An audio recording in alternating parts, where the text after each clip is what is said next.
Today's Monday, April 28th, for our monthly Board of Education meeting, District 64. We are intending to go into closed session with the reservation that we may go into closed session at the end of the open meeting should there be any unfinished business to discuss. And then we anticipate a reasonably lengthy meeting for discussion on some of the issues that may come up. Let's start off with roll call. Dan Collins, Dathan Paterno, Scott Zimmerman. Here. Anthony Borelli. Here. John Heide. Here. Vicki Lee. Here. Terry Cameron here. I'd like to go into, or take a motion to go into closed session for specific reasons. That would be 5 Illinois Compiled Statute 122C1, performance of specific employees. Hi, Dan. Should be noted Dan Collins is here. Including hearing testimony on complaints against an employee or legal counsel for district to determine its validity, collective negotiating matters between district and employees from 5 Illinois Compiled Statutes 122C2, and litigation when an action against, affecting, on, or behalf of a particular district has been filed and is pending, or when the district finds that an action is probable or imminent, 5 Illinois Compiled Statutes 122C11. So that was the motion. Do I have any second? Second. We'll need to take a vote to go into closed session. Dan? Yes. Aye. Yes. Aye. Aye. Aye. Okay, let's do that. We will start. Tom. Yours is on. Check it.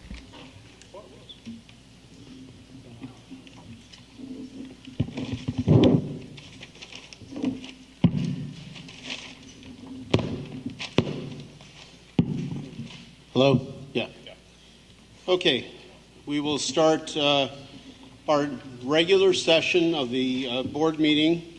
The board has spent the last 2 hours in closed session discussing various topics, and we have a welcome tonight from our principal. Dan, please. I hand it over to you. Thank you very much.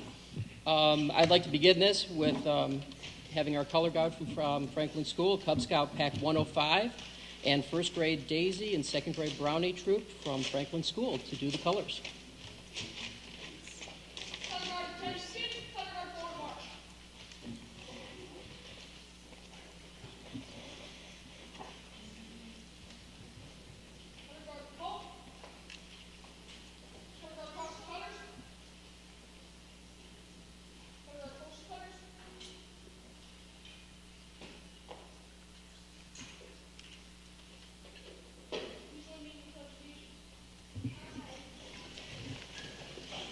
Please stand.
thank you very much for that. I appreciate that. It's always good to see. Dan? Very good. Thank you very much. I'm very proud to welcome the school board to Franklin School. And in preparing for this presentation today, I did notice the previous board discussions, there was an interest in our civil behavior model throughout the district. So I chose to highlight that area here at Franklin for you tonight. And I also wanted to highlight some of the contributions that have been happening through our PTA here at Franklin. So I put together a video for you to kind of highlight some of those different things so you can see what students are doing and get a flavor for Franklin School in those areas. So if you can bear with me, I'll get this started.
We felt it was necessary to recognize the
Thank you. That was just a small glimpse I wanted to give you of Franklin School and just some of the things that we've been doing here. We do a great deal of things academically as well, and we're very successful in that area. But these are just some things I wanted to highlight tonight. So thank you for this opportunity. Thank you. Does anybody have questions or anything? Any questions of Dan regarding Franklin? This is always a good outreach where we get to see the initiatives in the schools and the programming, and it's always a good opportunity for the board to see how our district functions in real time. So thanks, Dan. I appreciate it. Thank you. You bet. Normally, what is next on our agenda are public comments. However, we have a guest with us tonight, and we're going to just do one little flip-flop here. And Scott, if we can talk about the first issue, number one of your topics, I believe Frank is going to be part of that.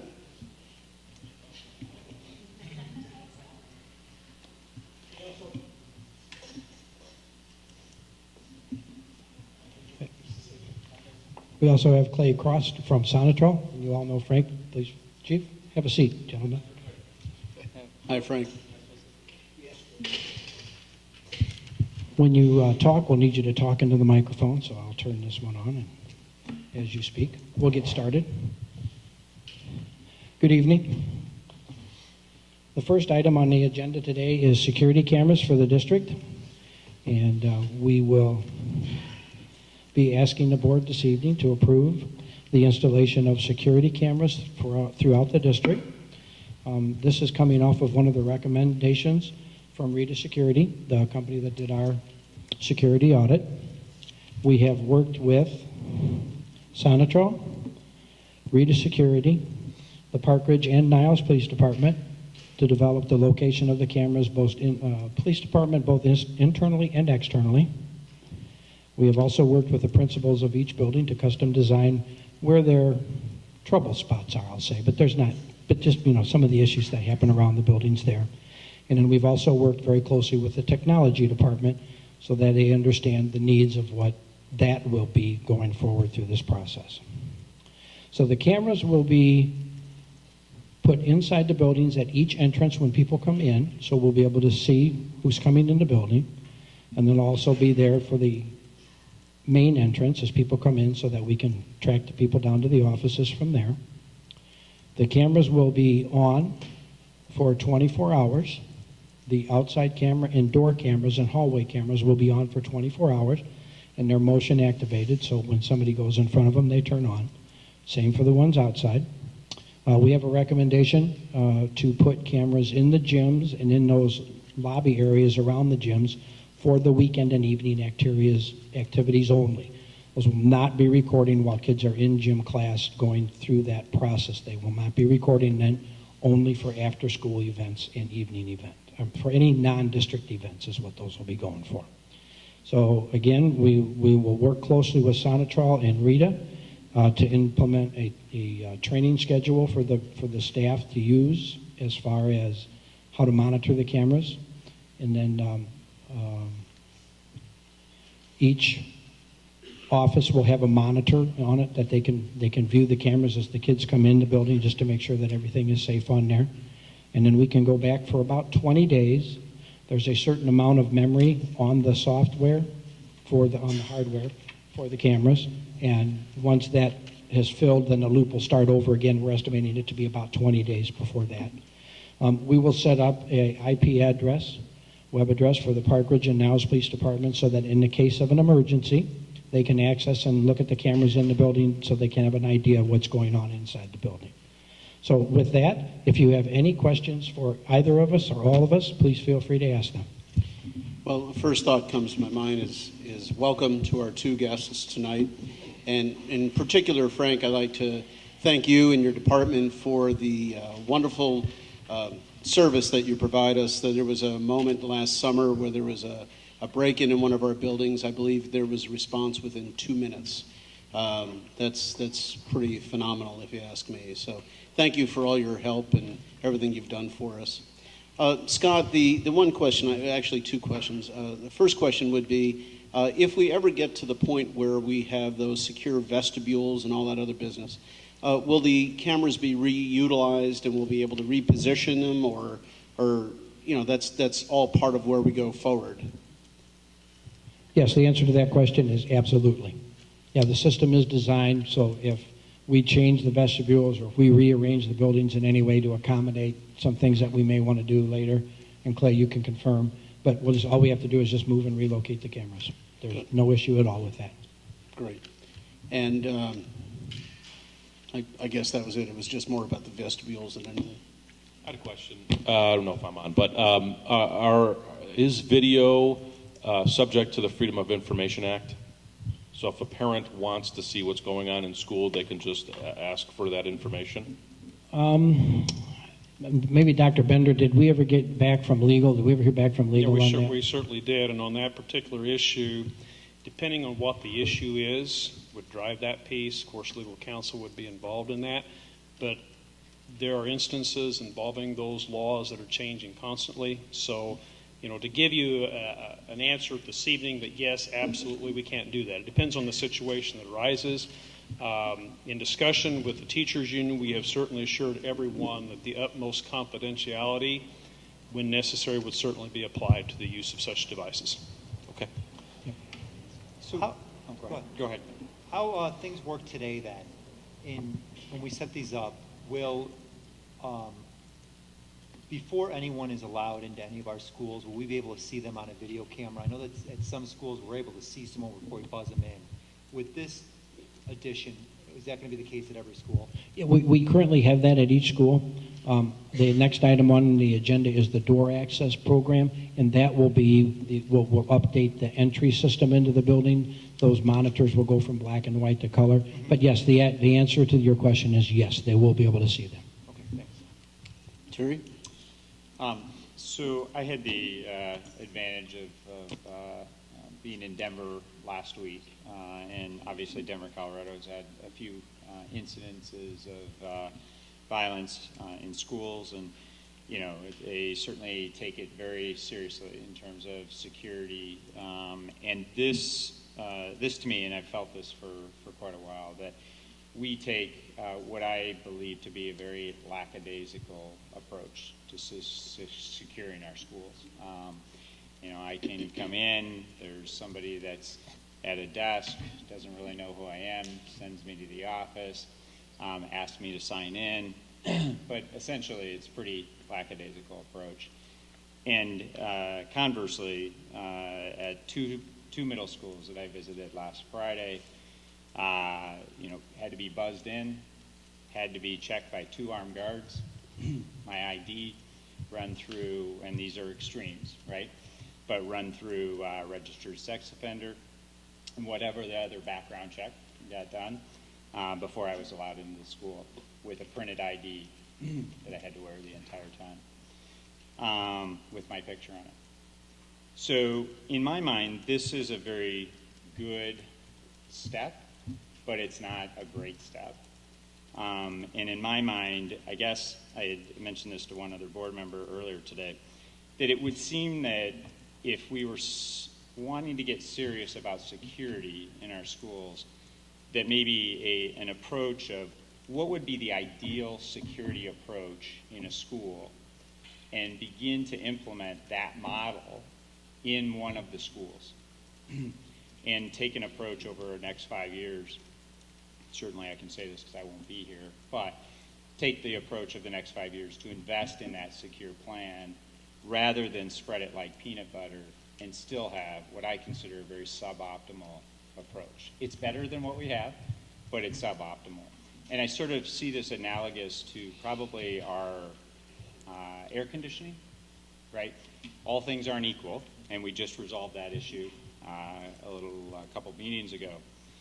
But, it would seem that we want to be on a path to being serious about security within all the buildings. And frankly, it's embarrassing that we are, what I consider suboptimal in that right now.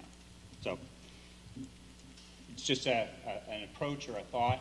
Again, it's not that we shouldn't do this, but I just feel like we're not doing enough, or we're not being serious enough about the approach.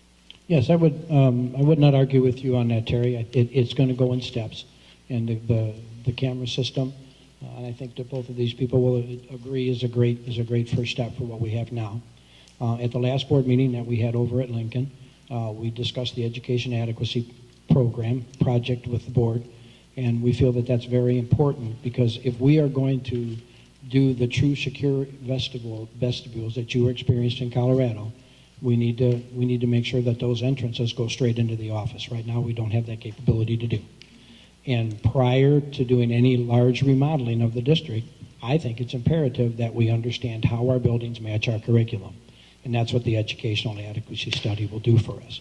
Once we get that information and do an overlay of curriculum and rooms, then we'll know how to reconfigure the buildings in the most effective way and utilize the space that we have most effectively. So for me, Terry, it's getting that educational adequacy study done, understanding the needs of the building against the curriculum and the needs of the student, and then go ahead and do those remodels. So for me, that's what we need to do. That would be the next step. I'm very leery of jumping in and making modifications to the building without having all the pertinent information that we need to do. Is there any one building, though, that we have that would lend itself to Emerson. without having to do that?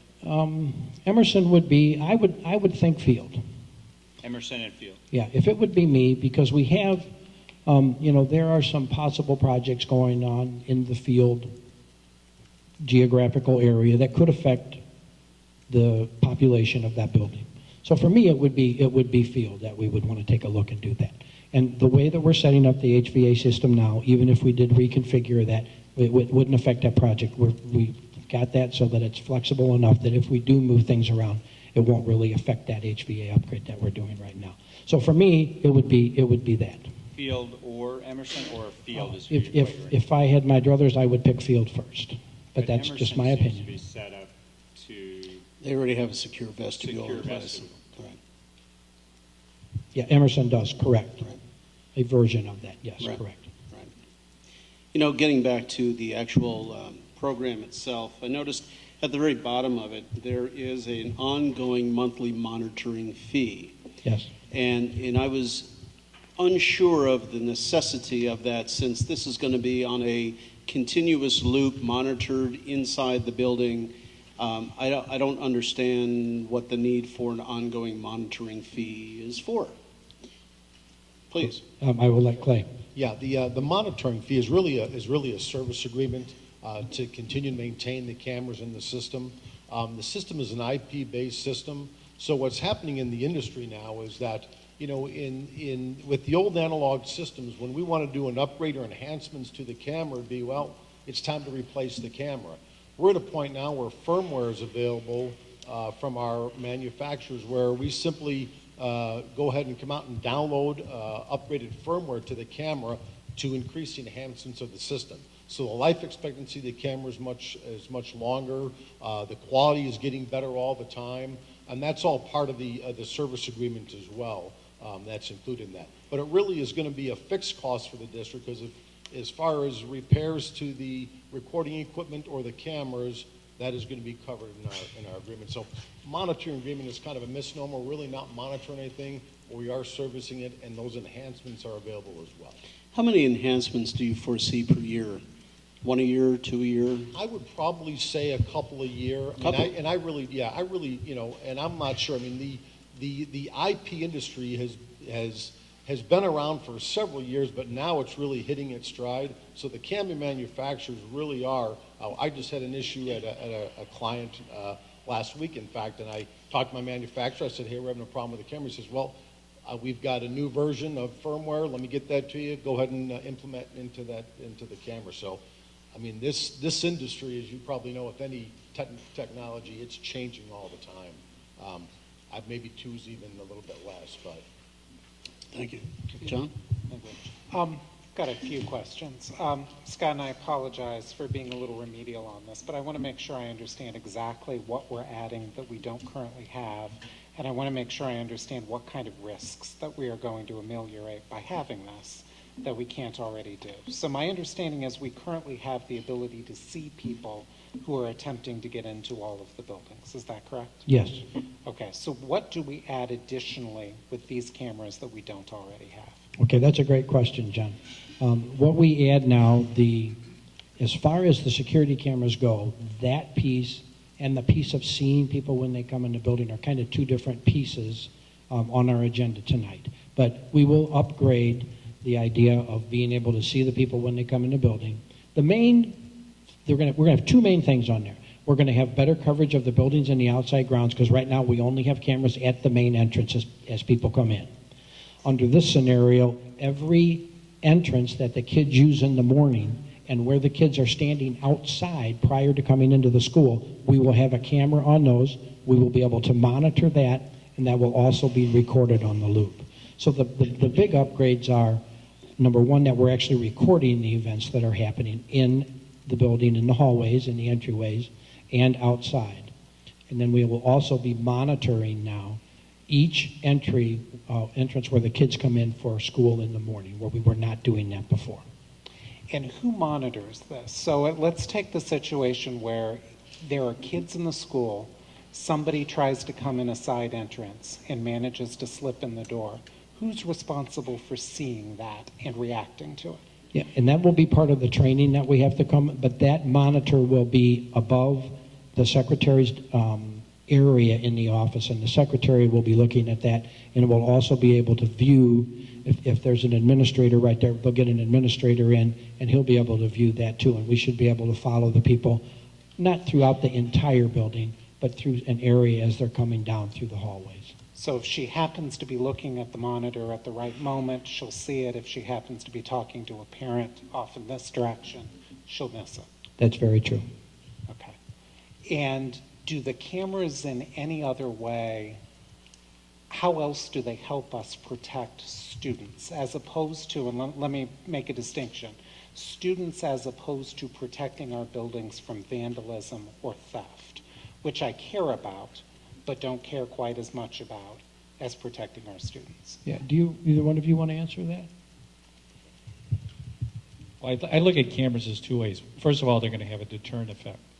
Cameras, a building that is secured with cameras can have a deterrent effect on crime in an area. That's number one. The other thing is that it does provide an investigative tool for us if an event happens. So those are probably the two more important reasons that you have the cameras. Now, when we looked at the original plans, we made some recommendations so that you had really good perimeter control and interior control at the primary locations. You could probably put a camera in every point of the building here if you really wanted it. I used to work in a high school in Evanston for a few years, was the director of safety and security, and there we had over 600 cameras just in the school, and you were able to follow almost every part of the building. So I think to answer your question, 2 points. Look for deterrence, and then look at the key using cameras for an investigative point afterwards. Yeah, I mean, you make a good point. I mean, you know, we're not really relying on the personnel to be monitoring the cameras all the time. They're too busy. They've got things to do in there. It really is an investigative tool, and if there is an incident as well in the school, you know, by allowing the IP address in the police department to access this information as well, in a crisis situation, it's going to provide some additional information to them. But it really is going to be an investigative tool and a deterrent, as the chief said. Well, and to follow up the crisis situation, in a crisis situation, if somebody were in our building, can you flip those cameras on and then the police can start looking at them while the situation is still going on? Yeah, ideally that'll be the technology that's available. If we had a command van outside the building, and let's say there was a situation going on inside, we should be able to get those images into the command van here to direct our personnel and whatever strategy we need to use to mitigate that situation. Now, are any of our cameras useful for doing that, though? Because it sounds like these are all going to be pointed outside rather than inside. They're actually going to be at the entrances, so you're going to have several that are inside at the entrances looking at the entrance as well. But you're right, we do not, at this time, we do not have them down all the corridors, and really, as the chief said, covering every corridor or inch of the school. So there's going to be dead spots, you're right. But if there's an incident at an entrance, or the police are able to review the video, see how many came in, is there one, is there two, is there three people that came through that door, they're going to have access to that video without actually being on site.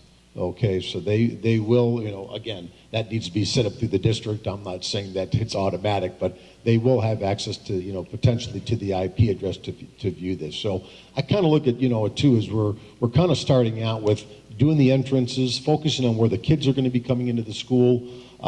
But you know, I would probably anticipate down the road that, like most schools and businesses that we do security for, when we start adding cameras, they find other needs to add additional cameras. It may be corridors, it may be other areas of the school that you guys find out, and the system is expandable to allow it to do that as well. And the only other thing that I would add is on the middle schools, we are monitoring the hallways on the middle schools. And at the elementary schools, as they come in, we do have a shot down the hallway. What would be the range of those cameras shooting down the hallway? Yeah, you know, but not the whole hallway, but we will be able to, they'll at least be able to know where they went. And in the middle schools, if they're in the hallway, we'll be able to see them. And part of the reason I ask these is, you know, the ask on this is over $250,000.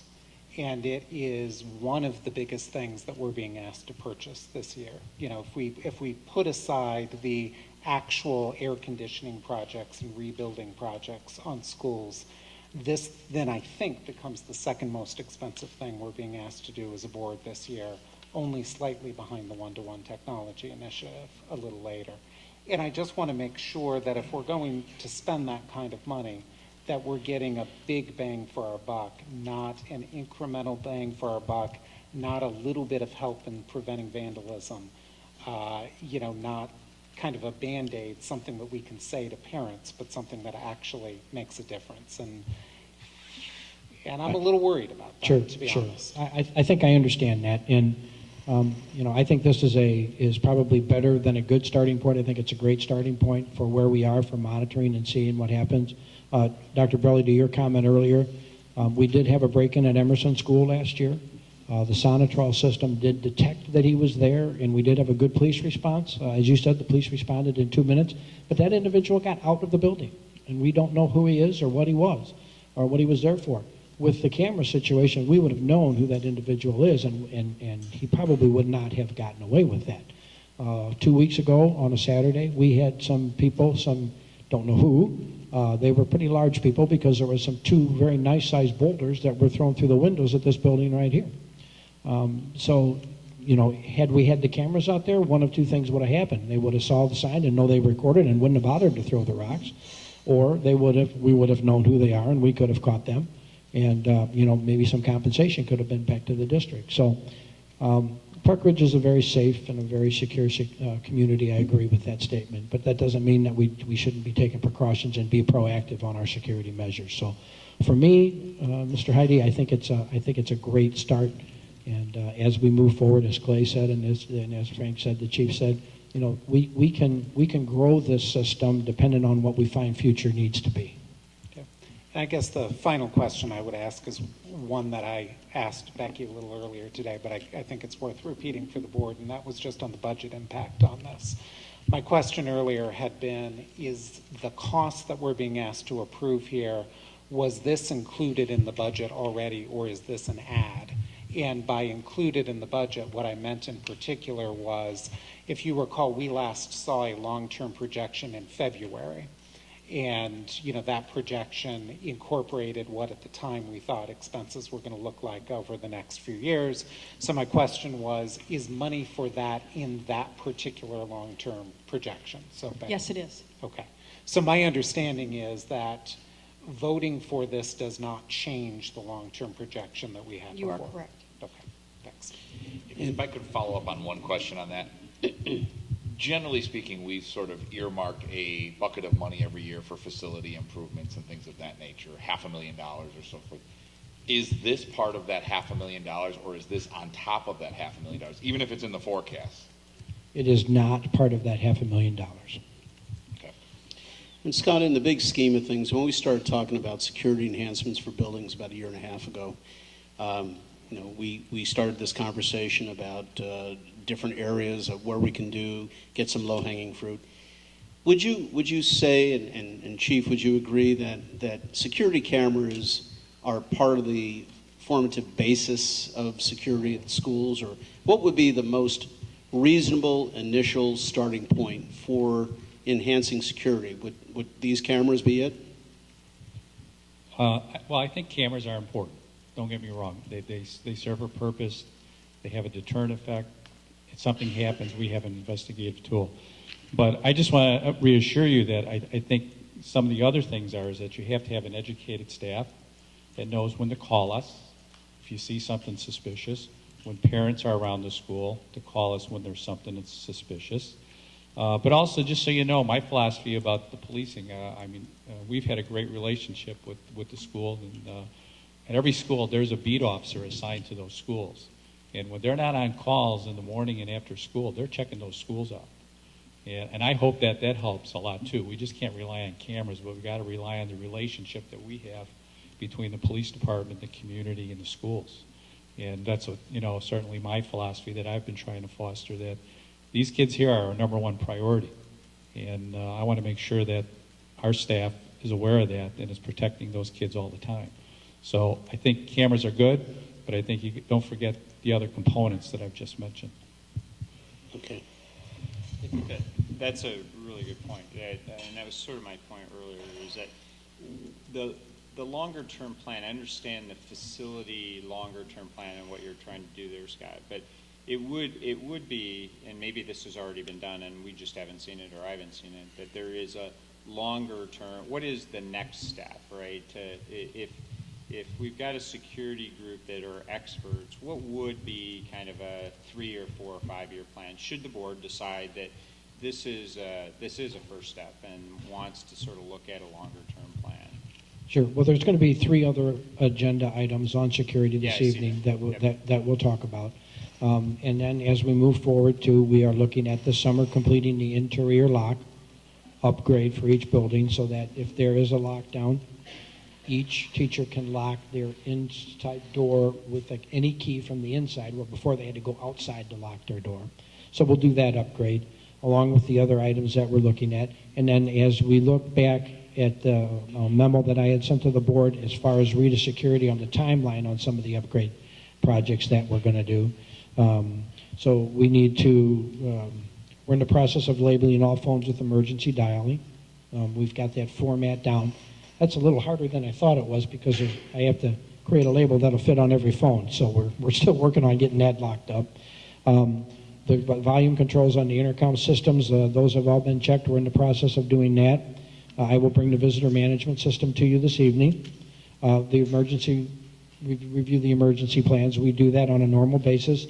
And 3 times a year, we have a crisis community meeting with the Niles Police and Fire Department, the Park Ridge Police and Fire Department, and also with Niles 207, with Main Township 207. And we get together 3 times a year and talk about procedures and how to enhance our security levels from there. So those are things that we're doing. Obviously, the video surveillance system. We need to identify and label tornado shelter areas. On the system that I'll bring to you, the Raptor system, we'll have the panic buttons on that we'll be able to install in there. And then, of course, we have to look at the feasibility of secure main vestibules.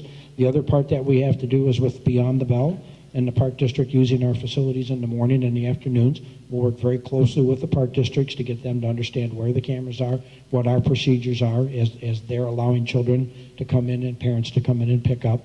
So we'll review that with the park district as well. So those are kind of the first things that we're doing, and that's a full plate. That's a lot of great enhancements that we'll do. So there's always that, I kind of say a fine line between a jail and a school.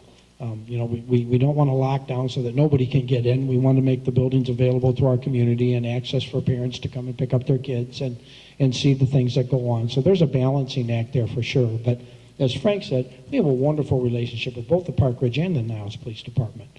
Your beat officers here have been, I know there's principals back there that come up here and say how wonderful that program has. And they're here. If you come by in the mornings, there's a police officer in front of the school. 9 out of 10 times, there's maybe every day. Every time I come, there is. I can't speak for every day, but when I come through, there's one here. So, yeah, we have a wonderful relationship, and this is this isn't a process that's going to happen overnight, but this is certainly what we're presenting tonight is certainly, in my opinion, and I think in the police department's opinion as well, a great jumpstart to this. It's a great step forward.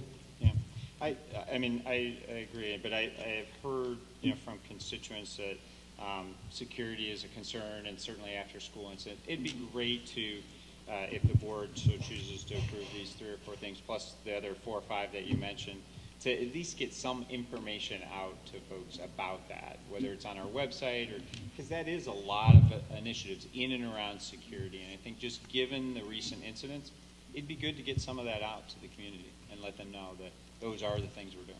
Yeah, and that's great. And we'll talk a little bit about that on item 3 on the visitor management system, because a big piece of that is informing the community on how that process is going to go, and then we'll add those security upgrades on that notification once we get it approved, because there's going to be a change as they come into the buildings. So we definitely will make sure that everyone is aware of the upgrades that we're doing.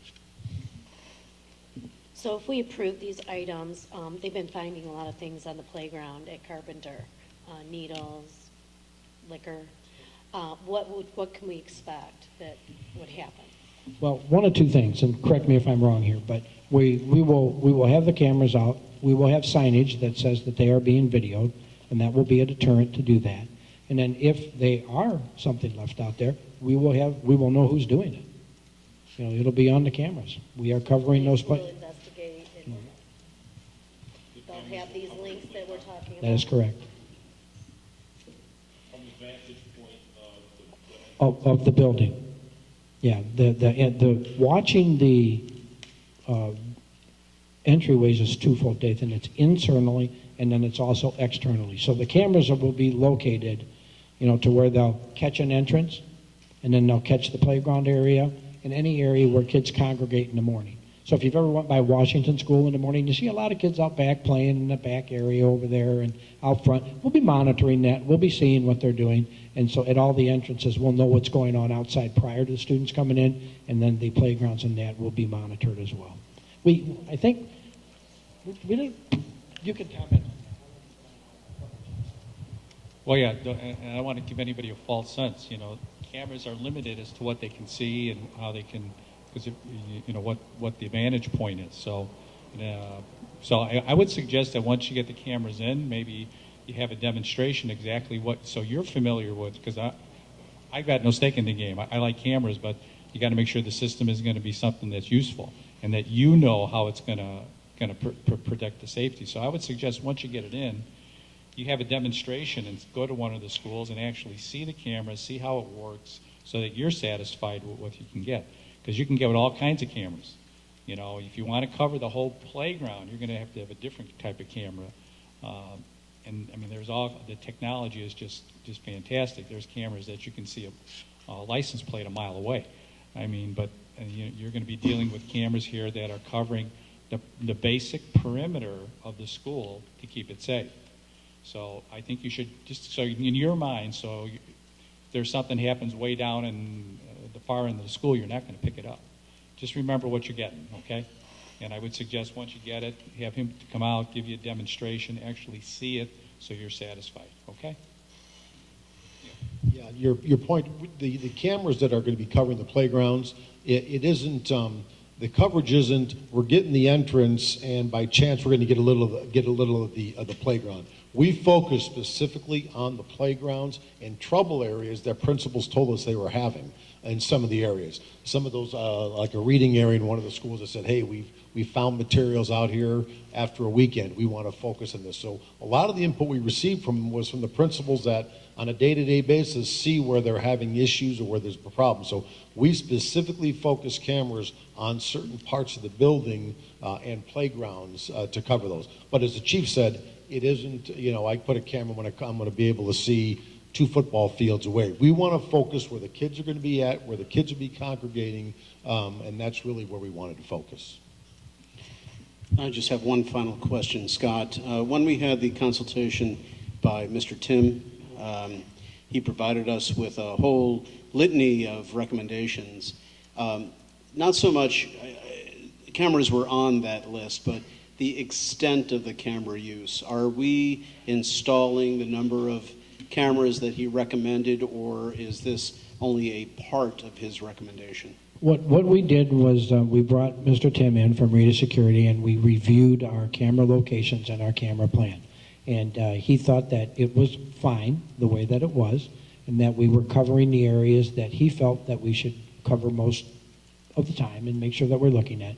But Frank brings up a good point, and that is as we're installing the cameras, we will have to mount the cameras and see where they're going to, we're going to have to make adjustments in the locations as to where we're going to get the cameras and what they're going to view with that. So as we go through that, if we see a weak spot, we'll bring the same people back in, we'll have a conversation about that, and we'll determine whether or not, maybe we need to add a camera. Maybe even though we've reviewed them, we don't have the cameras up, we're not actually seeing where they are. But if we see a blind spot, we can always add another camera. There's plenty of capacity on the system to do that. So it'll really be an ongoing review process. But preliminarily, we feel that we've covered, everything that the principals felt was important, that the police felt was important, and that our security expert felt was important. So I think in the first round here, we've covered all of our bases. But again, there's room for, and I would probably think, a very good chance of some enhancements as we move forward. Okay. Any other questions from the board? Not hearing any, and since this is a action item, are there any comments from the public? And not seeing any, I'd like to have a motion from the board for this. I move that the Board of Education, Community Consolidated School District 64, Park Ridge-Niles, Illinois, approve the proposal from Sonatrol for building security video installation in the amount of $258,259 with an ongoing monthly monitoring fee of $1,592. Second? Second. Okay, why don't we Tony, start? If we could have just a bit of discussion before we vote on the motion. Just the one thing that I would want to say on this is I will vote yes on this motion. I come to it a little skeptically, as you can tell from my questions. I'm voting yes primarily for two reasons. One, the answer I got as to whether this was included in our long-term projection. Had it been an additional ask, I might have voted no, or I might have asked the administration what they were prepared to offset against this. But since this was already in a projection that looked okay, that kind of leads to my second point, which is I'm deferring to our administration on how best to spend our facilities dollars on here. I'm not a security expert or a facilities expert, and so I don't want to second guess their judgment that this is the most important thing to do with $258,259 next year. I've got some personal doubts, but I will go ahead and vote yes on it. Any other comments? And if there are none, then Vicki. Aye. Aye. Aye. Yes. Aye. Aye. Aye. Thanks, Scott. Thank you, and thank you, Frank, for coming out. Thank you. Good seeing you. We're going to circle back before we go into the next security upgrade. And at this point, I will take public comments on items that are not on the agenda, because as you've seen, before we vote, I will ask folks to come up and they can speak a little bit if they need to. But are there any comments on items not on the agenda? Sure. You'll need to come up to the podium, okay? It's on the consent agenda, so I've seen that. Sorry? It's on the consent agenda. What You I'm speaking can. about is on the consent agenda. Sure, so there's that is usually not- there's usually no discussion on Okay, that, but go okay. right ahead. My name is Sue Beaumont, and I am a member of the Lincoln Junior High class of 1959, probably before everybody in this room was even born. We had a high school reunion last fall, and part of our weekend, Dr. Bender so graciously spent many hours on a beautiful Saturday afternoon allowing us to tour Lincoln. I think there were about 60 of us that toured Lincoln.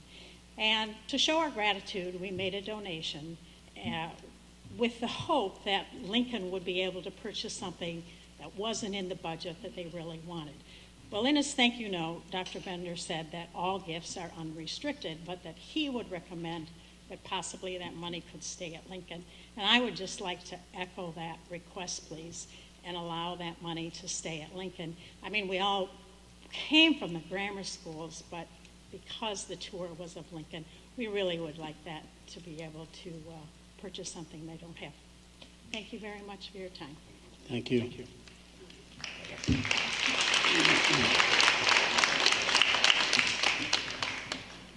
Any other comments? Can we just make a comment about that? I mean, simple. Sure. I mean, is that something we can make sure happens? Yeah, it's procedure that we do, and I'm glad Sue brought that up because we had a wonderful afternoon. We really did. It was a great time.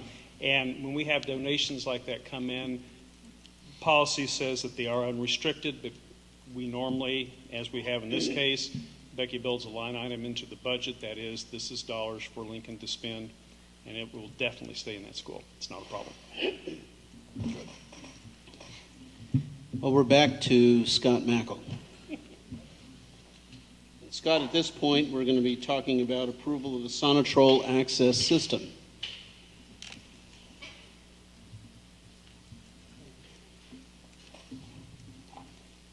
Thank you. Yes, we'll move to agenda item number 2. And as part of the review that we did with the cameras, we also knew that our current system for coming in the building is now swipe cards, like a credit card type of a situation to come in. That system is obsolete and has been for a while, and the cards that we use are no longer available. So Sonatrol has been borrowing from other customers and trying to keep us involved in that. So that's the main reason that we need to upgrade it. The other reason is, as we were doing the security audit, and as everyone has experienced, there's been some cases where doors occasionally are propped. And part of that is because of the lack of an entry system, electronic entry system, coming into the building where those kids would be outside playing. So we've gone through with all the same people, and we've really evaluated where we need to add access points to the building. So that is also tied in with the camera piece, because everywhere that we're adding access to the building, we now have cameras in there. So we've added a numerous amount of accesses to the buildings. This is a great example here.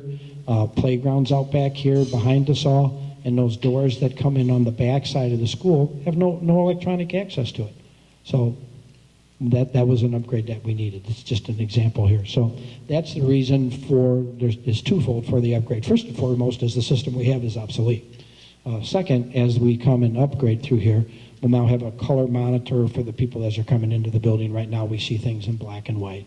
So we'll have a color monitor in there, and then we'll just have a little bit better control on our access and increase the points where people can come in.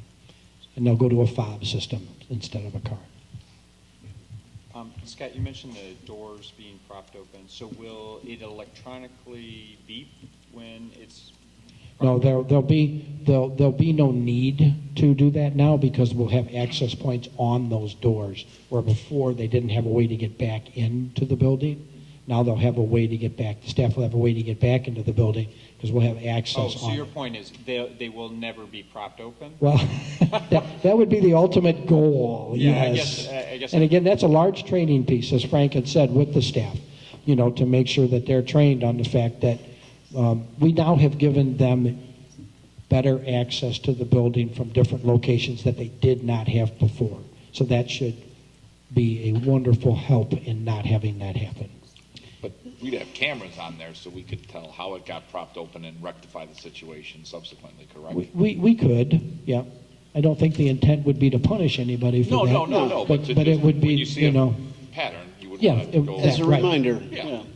As a reminder. Absolutely. Now, is there any sensors that you could place on a door that will tell you when the door has been open for a length of time? Well, that's what. Yeah. Yeah, there is a way to incorporate the prop open alarm on the doors, which again the system is capable of doing. It becomes kind of a procedure then, is well, who responds, who's going to hear it, where's it going to ring. all those things that need to take into account. But yes, and I think the issue that, and you guys aren't alone, is when we look at where teachers need to take kids out for recess or certain parts of the school and they have no way to get back in, they're going to prop the door because I've got to get the kids back in, and we don't want to, schlep them, all around the school. So by increasing these access points, you're making it more convenient to them, but not to the convenience of, well, I don't want to walk 5 feet. I'd rather have the door right here. But as they did the assessment, there were areas that we said, listen, there really isn't a card reader back here.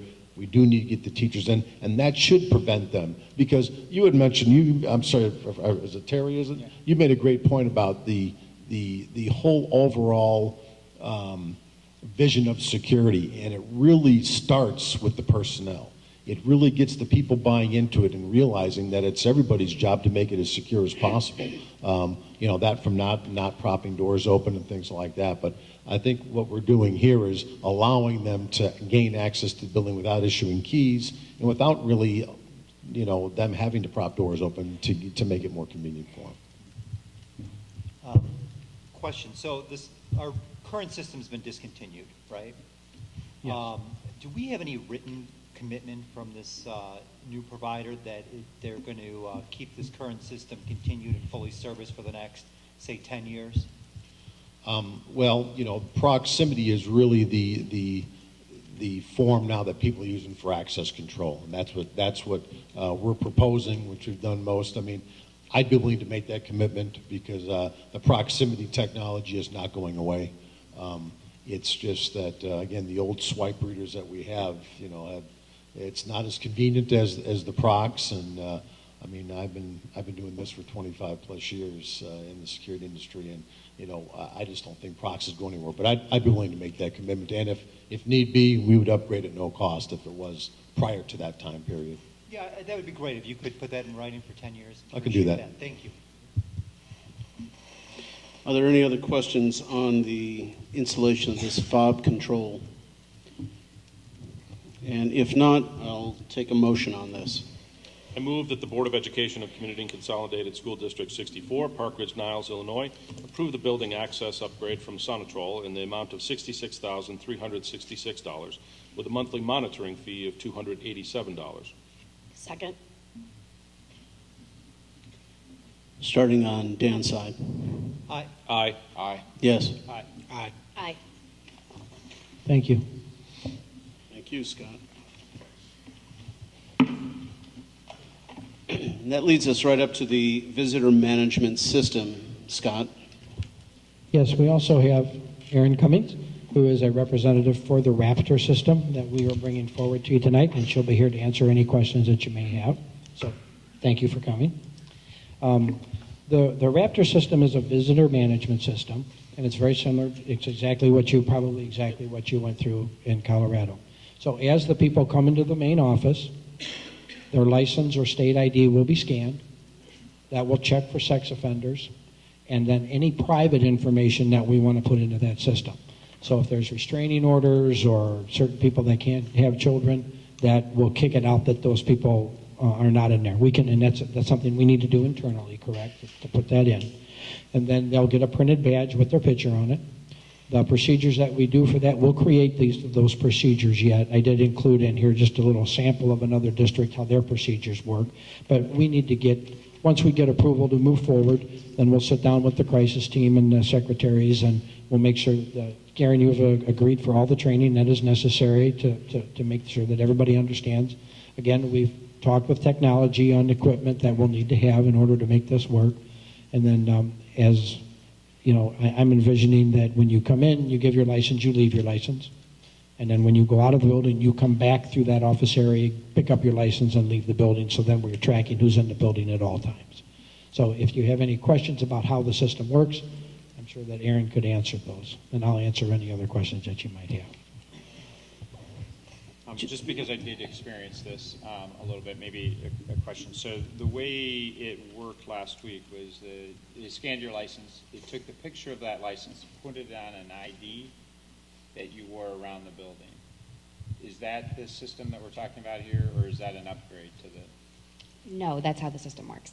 Okay, so it's a visitor badge that then scans the picture, and you have that picture throughout the building. Correct. It will display visitor on the badge. It will have your photograph from your driver's license or state ID, the name of the school, and then the date and time that you entered the building. Yeah, I'm not sure about keeping somebody's driver's license. I'm not sure I would. I would have liked them. It does get them back to the front office. Yeah, Most places that, I'm sorry, Terry, go ahead. Procedurally, they gave it, in both schools that we were in last week, they gave it back to us. Yeah, on Because most, the badge had the ID and everything on there, so. yeah, I've gone to numerous locations throughout my career, and some buildings, I have to leave my driver's license, and other ones I don't have to. So it just depends on what procedure you want to implement, and we'll have that conversation. Silly question, but what happens if they don't have a driver's license? If they don't have a driver's license or a state D, we won't be able to do a background check, and I would guess at that point they would not be allowed in the building. But that's something we have to go through on the procedure part of how we want to handle that. And we do have options for manual entry where you can actually enter in the person's name, date of birth. You could even, take their picture with a webcam and upload it to get that onto the badge. The one thing that I always caution school districts about, obviously, is how do you know that they're providing the correct information if you don't have some type of education or identification. The annual maintenance is heavy for software. Usually it's like 18%. This is pretty high. Is this because this is hosted by you guys and we're paying so that we continually get upgrades in perpetuity? Correct. We're a software as a service, so that's Okay. where the annual maintenance fee comes from. Okay. I was struck by the length of time, potentially. I've been in offices at certain times of the day, and I mean, there's like waiting room to get in there. I mean, it's just packed. And at those times, the staff is, got folks up to here, and I can imagine taking the time to do all this. So what is the time that might be involved, and will the staff be able to keep up with this?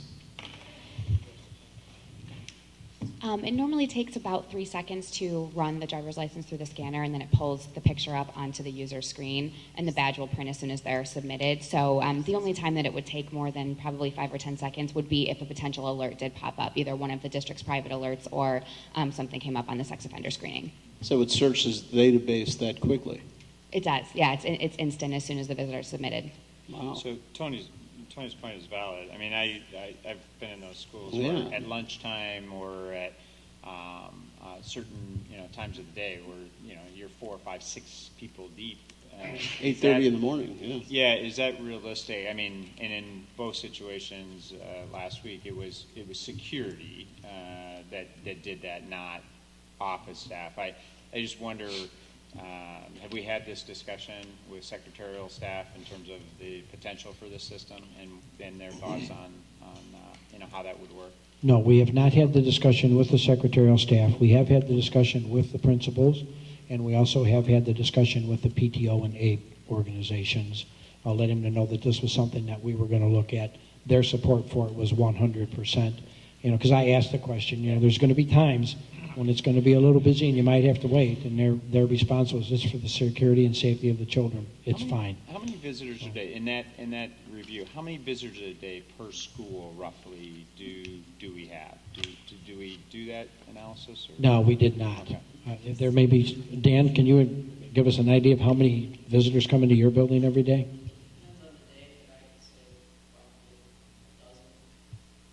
And you would only be doing this for those people that are going to be continuing in the building, not somebody that drops off the child's lunch or something that their trumpet or But you would only do it for those that were going to stay in the building, right? That is correct. Okay. Yes, only people that come in to drop lunches or something like that. If we wouldn't run them through that system, only if they're going to enter the building. So, Scott Zimmerman about the $3,840 is the annual fee. It does seem kind of high. Do we have anything in our contracts with a commitment that that price will be maintained, or there'll only be a price increase of 3 to 5% at most a year? I'd hate to see this escalate to a much larger amount. It's a little tough for me to speak to that. I know that we did just do a slight change to our pricing last year. Prior to that, it hadn't happened in 7 years, if that kind of just gives you an idea of history.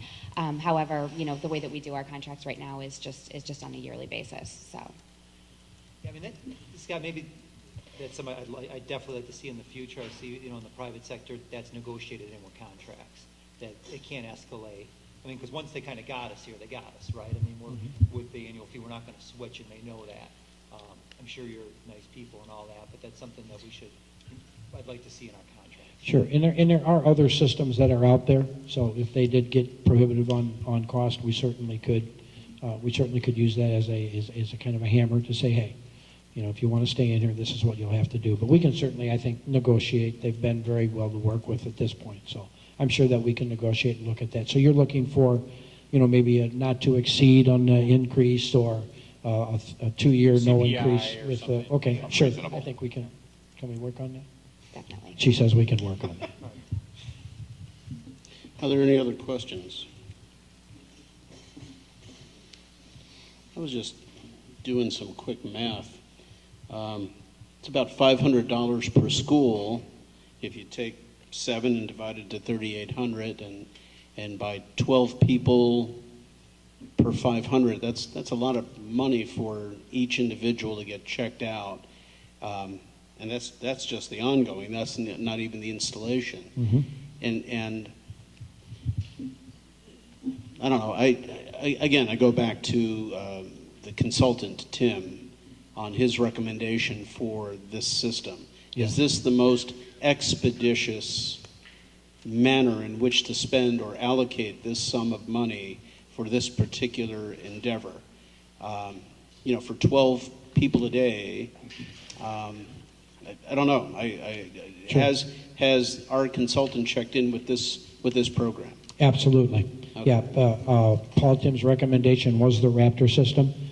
We actually did get a quote. Sonatrol also represents the Raptor system, and we did get a price from Sonatrol, but it was just easier and more cost-effective for us just to go with Raptor than go through Sonatrol.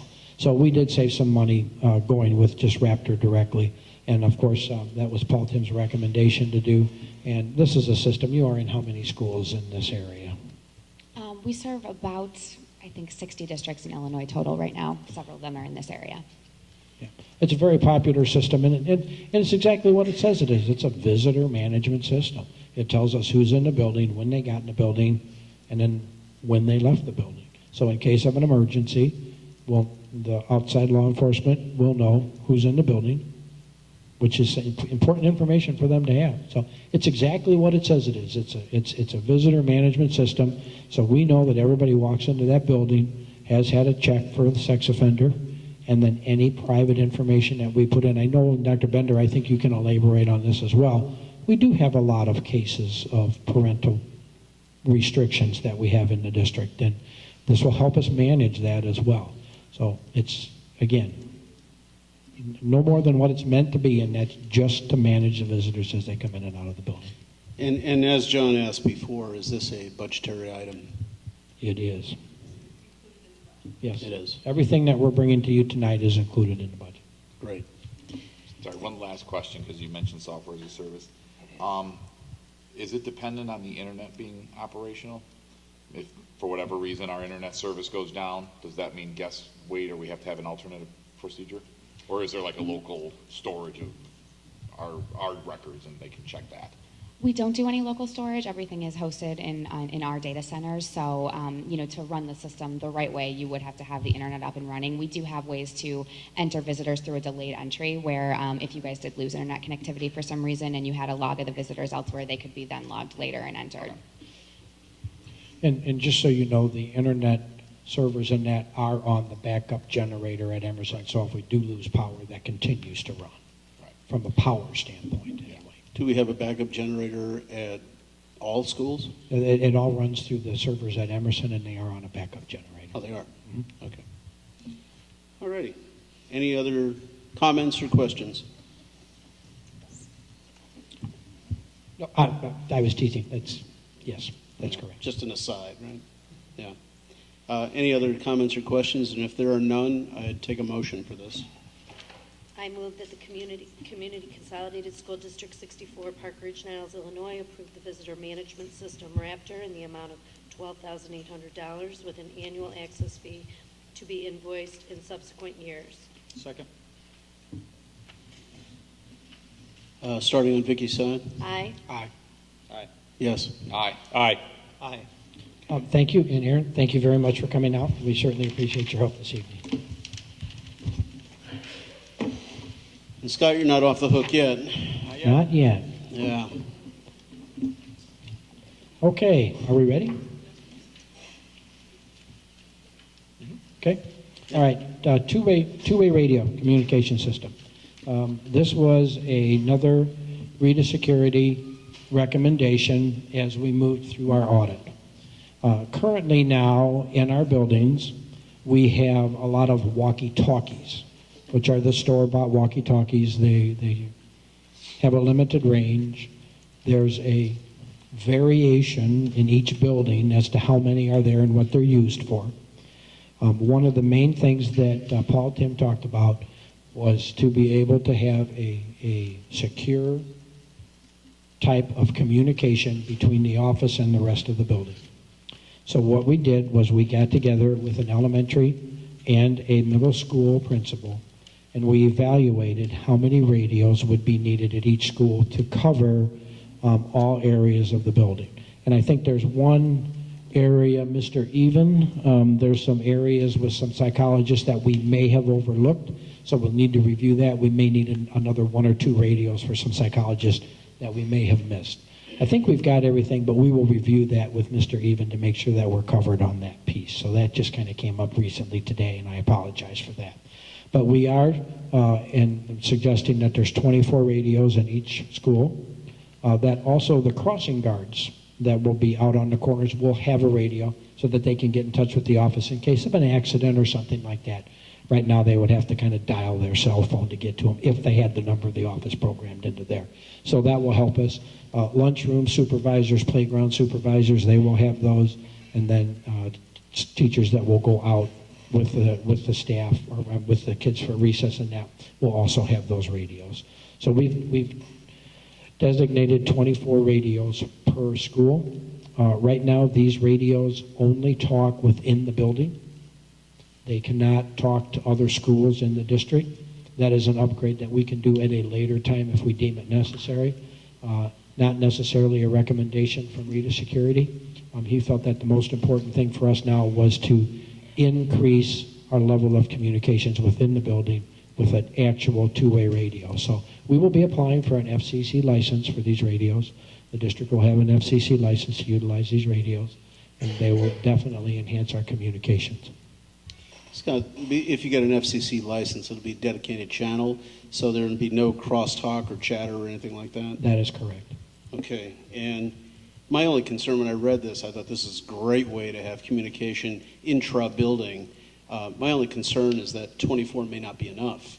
If lunch folks have them and crossing guards have them and office people have them, you want to have more in the hands of the teachers who are walking up and down the halls and passing entrances all the time, and it seems to me that you might want even more. So is there capacity to upgrade the numbers in each building? Absolutely. Yes.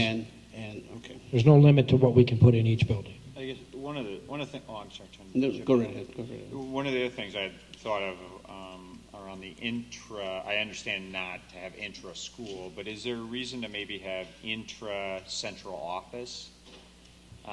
Just in the off chance that there's an incident at a school, the intra school, intra-district might be nice to have right. intra-central office. Yeah, we talked about that. That was a concern that Becky Allard and I have had numerous conversations about.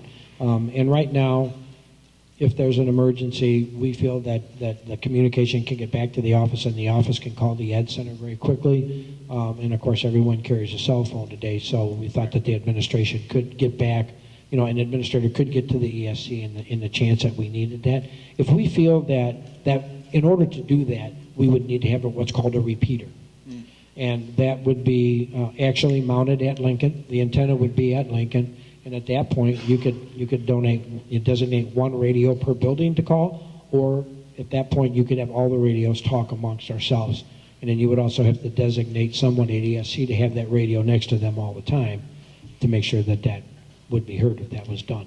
The upgrade for let's see, the upgrade to put the repeater in, I think, was an additional $12,000. I think it was an additional $12,000 to have the repeater system put in for us.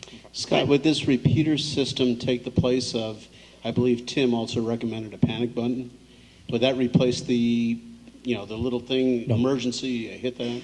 No. That's a separate issue. Separate issue, correct. Okay. On the real walkie-talkie itself, will there be an emergency button? Where that, once you hit it, it sends out a blast? No, I can't answer that. The way that it's set up now, no, we don't have that. It's just a direct communication to the office. Okay. When we first started talking about this, and actually this conversation ensued a year or so ago with the crisis committee, we were really kind of looking outside the box to see if there was a way that we could have a system where we could, as you mentioned, push a button that would put us directly in contact with emergency services. Exactly. And we've had that conversation with the police department, and we're not there yet. I'm hoping there will be a day that the district can have that, because I think that would be the ideal situation where you change a channel and automatically you're in contact with somebody in the police department or emergency services. They have that within their network between fire and police, but as far as having the school district on that yet, we're not to that level. I hope at some point in time in the future that will happen, but we're not there yet. Yes. Is it technology? Technology's there. It's red tape. Yeah. The Raptor system has a panic button on it, but that button will just alert the building administrator that there's an issue and he needs to come to the office right away. So the Raptor has that to automatically alert the principal or vice principal to come to the office right away in the case of an emergency. What I'm looking for when I asked about the panic button and the button on this is bypassing the intermediary step of having to call somebody. I mean, you get right to who you need to get to, and you get more prompt response that way. Yes. That's where I was going with that. Absolutely. And that's an upgrade that, well, we had a lot of conversation about that, and it's certainly an upgrade that we can do in order to have a direct connect from each building to ESC or from each building to the other building. And, in areas of Washington and Lincoln being so close, that might be beneficial for us to do that at some point in time. I like the idea that Dr. Bender brought up. I like the idea better than central. I was thinking central office being the main contact, but the idea of it going direct to fire or police, I like that idea even better. That would be ideal. And that's something I can certainly, Frank asked me to give him a call tomorrow, so that's something I can certainly discuss with him. If you could tie in directly to their communication mechanism, then The only the only capability that a panic button will give us is when that's hit, it'll just put a 911 call into that location and police will respond. There won't be any communication other than that, there's an emergency, and they'll send a squad out right away. Yeah. And that's the whole idea. If there was a button on each walkie-talkie, people can be trained that if there's an issue, the quickest response comes from individual folks who can make a decision. This is a problem. Let's get this fixed now. I need help now. We will never be able to, I shouldn't say never, but at this time, we cannot tap into the communication system of the police department through a radio to say, hey, we have an emergency there. Their system will not let outside people in. But the best case scenario would be for someone on the radio to say, we've got a strange person on the ground. And instead of the secretary receptionist dialing 911, she could push a button to get that 911 to the thing. Exactly. So it would save us some time, yes. Yeah. But as far as breaking into the communication system of the police department, we'll never be able to do that. Yeah. Or you can put one walkie-talkie at the police station. We could do that, yeah. Right. One of ours in every squad. But, Yeah. So. Okay, any further comments or questions on this issue? Motion? I move that the Board of Education of Community Consolidated School District 64, Park Ridge-Niles, Illinois, approve the two-way radio purchase in the amount of $30,423 to Graybar Supply. Second?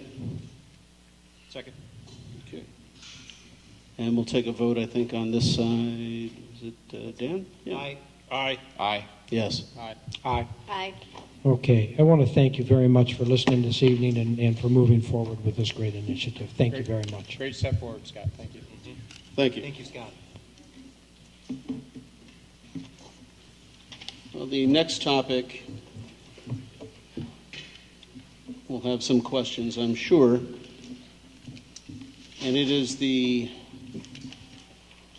discussion of the Board of Education Goals Student Learning 21st Century Learning Plan. Terry?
Hey, good evening. Tonight's discussion is a follow-up to our last two board meetings. Last month in March, we had the opportunity to hear the full recommendation for the 21st Century Learning Plan from the Board Advanced Technology Committee. We talked about some preliminary financials prior to that. So tonight we have a follow-up discussion on the recommendation as presented, and would ask then at the end for discussion and hopefully board approval for that recommendation. To start this evening, I wanted to first recognize the work of our committee members, who many are here, I believe tonight. We have several in the audience. If I could just ask anyone who served on the BAC committee to stand for me, please.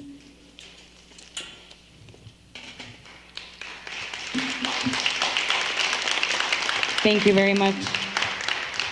As well as our two board liaisons, Scott Zimmerman and John Heidi, who served on that committee as well. We began this committee 15 months ago as part of the strategic plan. And for the past 15 months, these people have volunteered of their time to research, come to meetings, give of their time, give their feedback, share their expertise. We have representatives from our parent community, our teaching community, our technology staff, our administration. We have liaisons, as I said, from our board and from District 207 as well. So we've been very grateful to have those people give of their time, and I serve as a facilitator for that process. And so the recommendation that we brought forward is the culmination of the work of these committee members representing the even larger groups on the whole, our students and our staff who have given a lot of their time and effort into really reviewing what's best for students. So just to revisit again, as stemming from our strategic plan and leading into this year our board consensus goal, it was the board's goal that by the spring of 2014, they would approve a plan that articulates a 21st century learning model, including the need and value of one-to-one. And that's what we have presented over the past couple of board meetings and will reiterate tonight. So the gist of the recommendation includes expanding our initiative for our K-2 learners with iPads. We started this year with a 1-to-4 ratio in each of our K through 2 classrooms, and we're looking to expand that to establish even greater numbers of iPads for our early learners. Keeping in mind that we've been using iPads in our district for the past 4 years, and we have access to iPads at all of our grade levels, but the specific focus based on the work of the committee is to expand their use at our primary levels. The second part of the recommendation is our one-to-one initiative. This year we piloted Chromebooks at the approval of the board last year to move forward with 675 Chromebooks in all of our schools. And so we've concentrated them in grades 3 through 8. We've presented throughout the year on the work of these pilots. And by the end of this year, all students in grades 3 through 8 will have had an opportunity to experience a simulated one-to-one model with our Chromebook technology. The third component, which maybe isn't as focused on, but I want to make sure is present in the minds of our board members is that we continue to support technology resources in many ways throughout the district. In this initiative, it was a big task for this committee. Technology is moving fast, and there are a lot of different initiatives out there across the country, across the world. One-to-one is not something new. It's almost, I believe, closing in on 20 years that we've had different one-to-one initiatives throughout the country. And they've taken different shapes.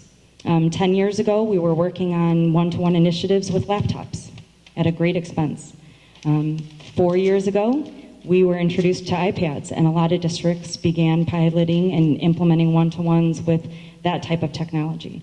We've had netbooks come across education organizations.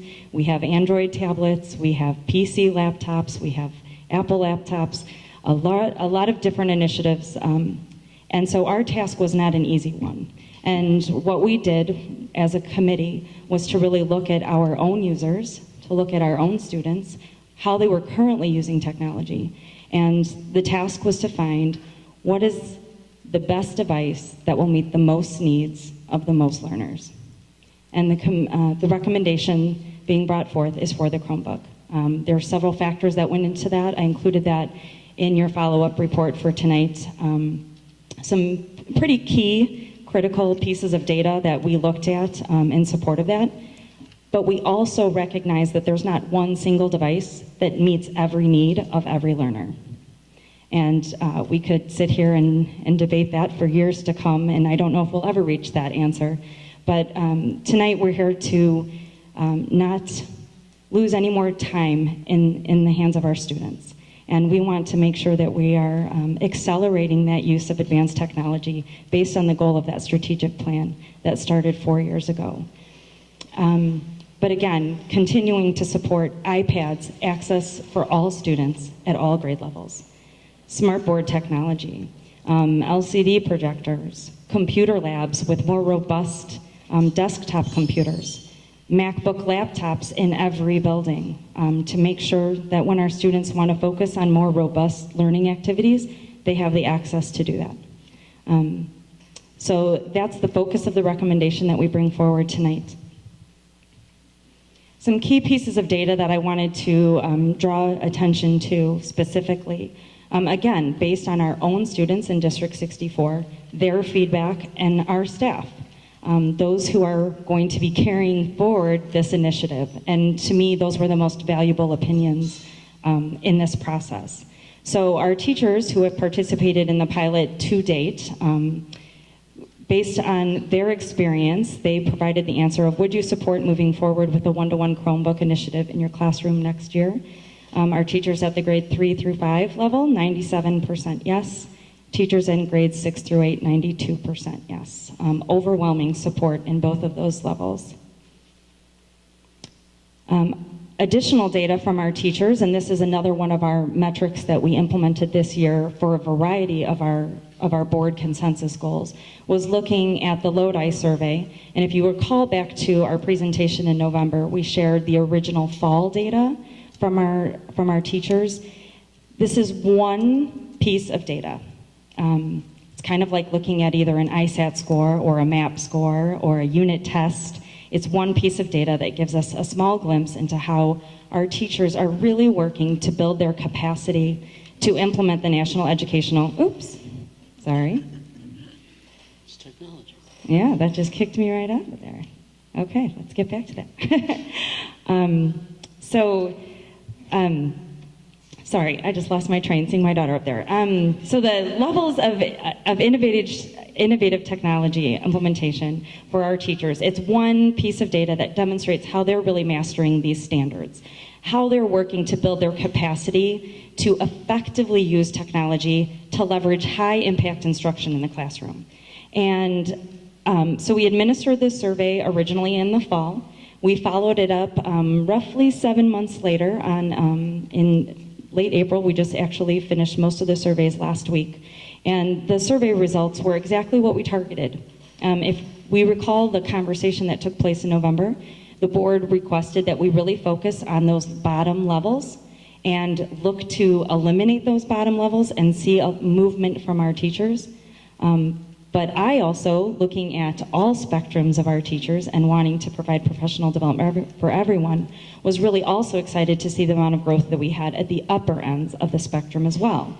So we saw a 50% decrease in the number of teachers that fell into that range 0 to 2, which I think is pretty remarkable in just a 7 months' time. And we saw a 13% increase in our teachers that are at those highest levels, 5, 6, and 7. And overall, if we look at the definition of the levels, 96% of our teachers, according to the survey, would be rated as demonstrating moderate to high fluency using digital tools and resources for student learning. And they commonly use a broader range of digital age media and formats to support curriculum. I think that is pretty remarkable. And again, it's one piece of information that we use to see how we can target our professional development. Our instructional technology coaches are able to use that to work with individual teachers. We only look at district-wide data. I don't disaggregate it out by school. I don't disaggregate it out by individuals. I don't have access to the individual scores. But it's something for teachers to look at and use as something to really differentiate and personalize their own professional development in these areas. And I think it's something that our teachers and our instructional coaches and our professional development program can really be proud of. As far as our students, we felt it was important that students have some input as well in their experiences that they had. And so we asked our students 2 questions at the end of the survey, and I shared the complete survey data with the board, and I also shared in the March 24th report some more key highlights. But the 2 main takeaways is that as a student, do you feel that the Chromebook is a good tool for learning? Grades 3 through 5, 96% yes. Students 6 through 8, 86% yes. Followed up with, would you like to have a Chromebook that you could have access to throughout the year and take home with you? So again, as opposed to the pilots that we ran this year where they weren't allowed to take them home and they had them for a limited time, we wanted to see if they would like them on that extended, true one-to-one basis. And again, at students 3 through 5, 94% yes, and students 6 through 8, 84% yes. And we are still in those final pilots, so this isn't complete data as of yet, but this is the data that we have to date. The other piece of information that I feel is important to highlight again, this was shared in the March 24th report, was the survey that was put out to all parents in the community. This was at the end of our Tech Talk week, so all parents were invited to participate in this survey. And this was a funding question, and that hopefully will be the strong focus of our conversation tonight for any questions that the board may have. But in looking at the initial data here is how we really built our recommendations from the committee and what we use to build the preferred recommendation that we're bringing forth tonight.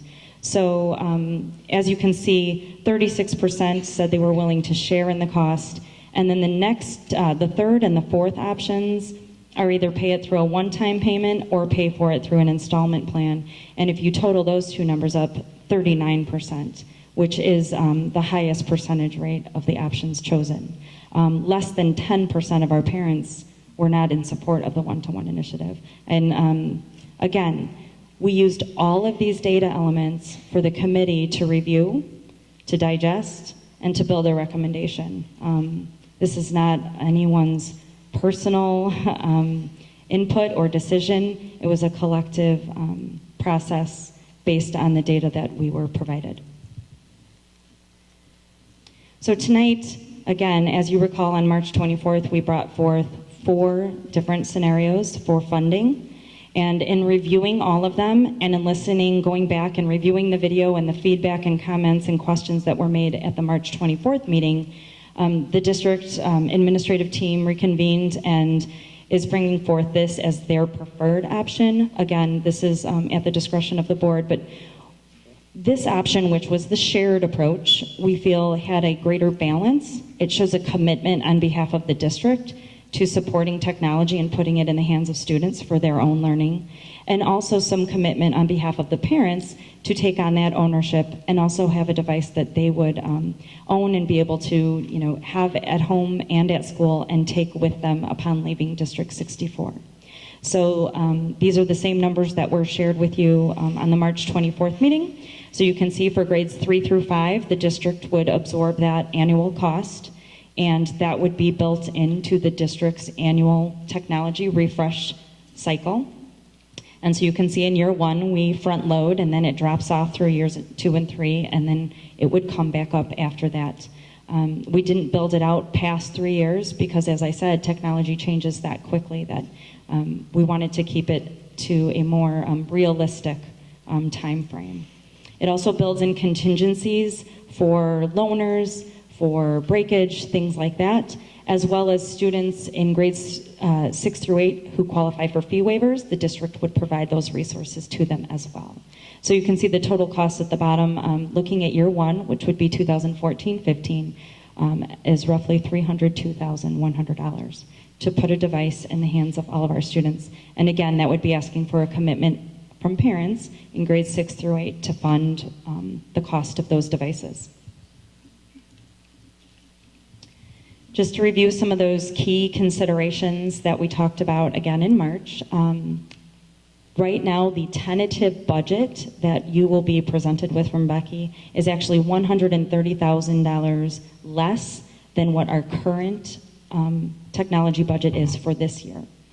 So you'll see an increase in the tentative budget, but the actual from our 13-14 budgeted year to our 14-15 budgeted year, we're operating right now predicting $130,000 less. So that could be applied towards that purchase to offset that $302,000. A significant requirement that we have on our plates as educational institutions are the requirements for park testing, and kind of regardless of where this initiative goes, it is going to be important to have additional devices to have in the hands of kids for those testing times.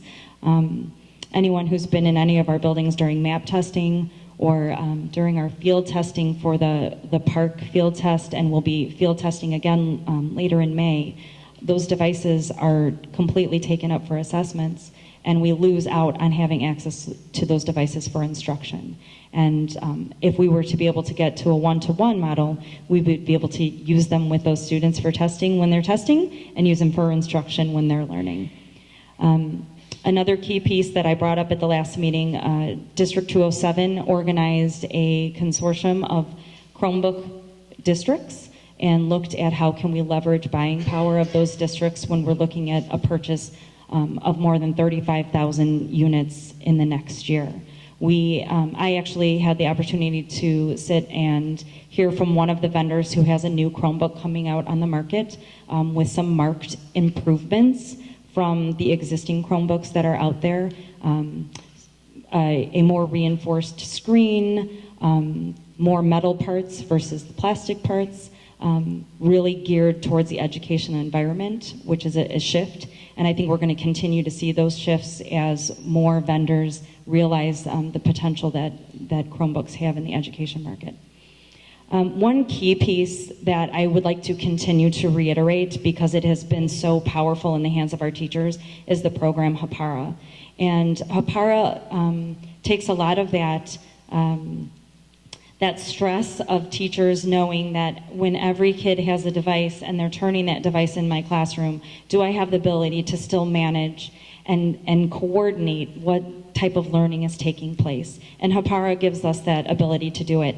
And not just from a management perspective, but also from an interactive and instructional strategy. So how can I differentiate? How can I interact with my students with their assignments?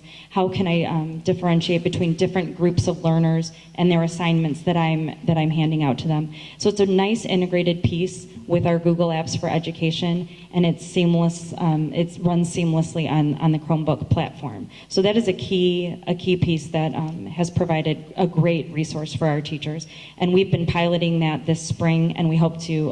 We plan on continuing that into next year. One of the other pieces that we felt really important about as a committee was that we work with parents who already have Chromebook devices, making sure that they're compatible to meet the requirements that, that the school needs in order to have them run throughout the day and so forth.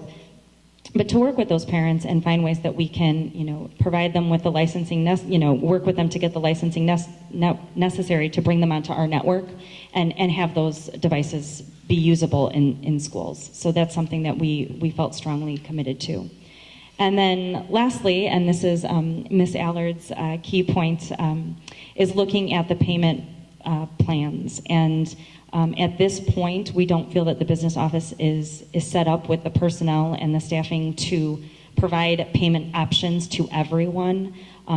But if that was the board's consideration, we would have to evaluate how that might be accommodated. We do always understand that there are extenuating circumstances and would definitely take those into consideration. But we wanted to make sure that, we know the student fee discussion and the difficulty sometimes that we've gone down with that. So we want to make sure that we present that as a key consideration for tonight's recommendation. The other key pieces is looking at our curriculum. And again, I know in the attachment regarding the device selection, we really looked at our resources that we already have access to, whether they're the online textbook versions of our hardcover textbooks that we are using, or some of the additional online resources that our students use, and their compatibility with the device that we select. It was a critical piece, and that played into the selection tonight. So with that, I believe that we've presented all of the information in order to facilitate this discussion, and I would welcome any questions. Thank you, Terry. I appreciate all your work in this. I know that this is the culmination of several years' work for you.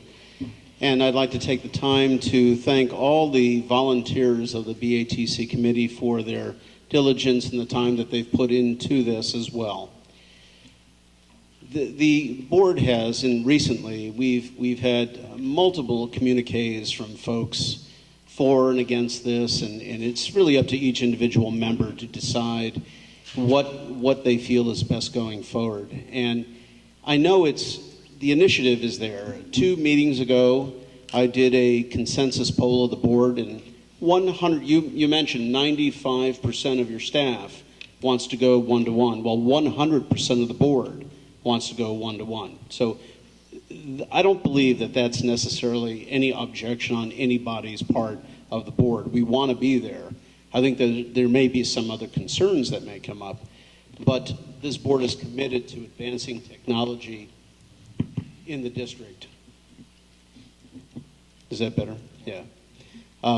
So the board is dedicated to advancing 21st century learning and advancing technology. That being said, I open it up to any comments, concerns, or questions on behalf of the board.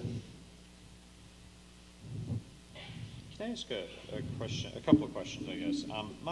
My issue with this recommendation is not necessarily the selection of the device itself. I trust that the committee and the thousands of districts that have chosen Chromebooks have done the right thing and ultimately drive the educational needs for their particular student population. I guess my concern becomes the implementation of the one-to-one. And given the fact that our technology leadership is changing and we have not selected a new leader yet, I do get concerned that the bulk of this implementation will happen, or need to be planned and happening through the summer and then obviously in the fall. What is the thinking there? Was there any discussion at the BAC committee about that? How is that going to be done? Where is that going to fall in terms of central office, along with each building? And I know we have tech coaches, so I realize there's resources there, but how is that going to operate and how is that going to work? Sure. I'd love to take more credit than I probably deserve and say that my role is that critical that it couldn't happen moving forward. But that's not the truth. I think Dr. Hinton reminded me in a conversation earlier today that, the sign of a healthy organization is that even when leadership changes, initiatives still continue to carry forward. And it really rung true, especially in this. When I first took this position in 2010, I believe it was a month before the strategic plan was approved by the board. And I don't recall any hesitation at that time because of the change in the leadership at that time. And I will be very frank that one of the biggest reasons I took this position was because of that strategic plan and the district's dedication to focusing on technology.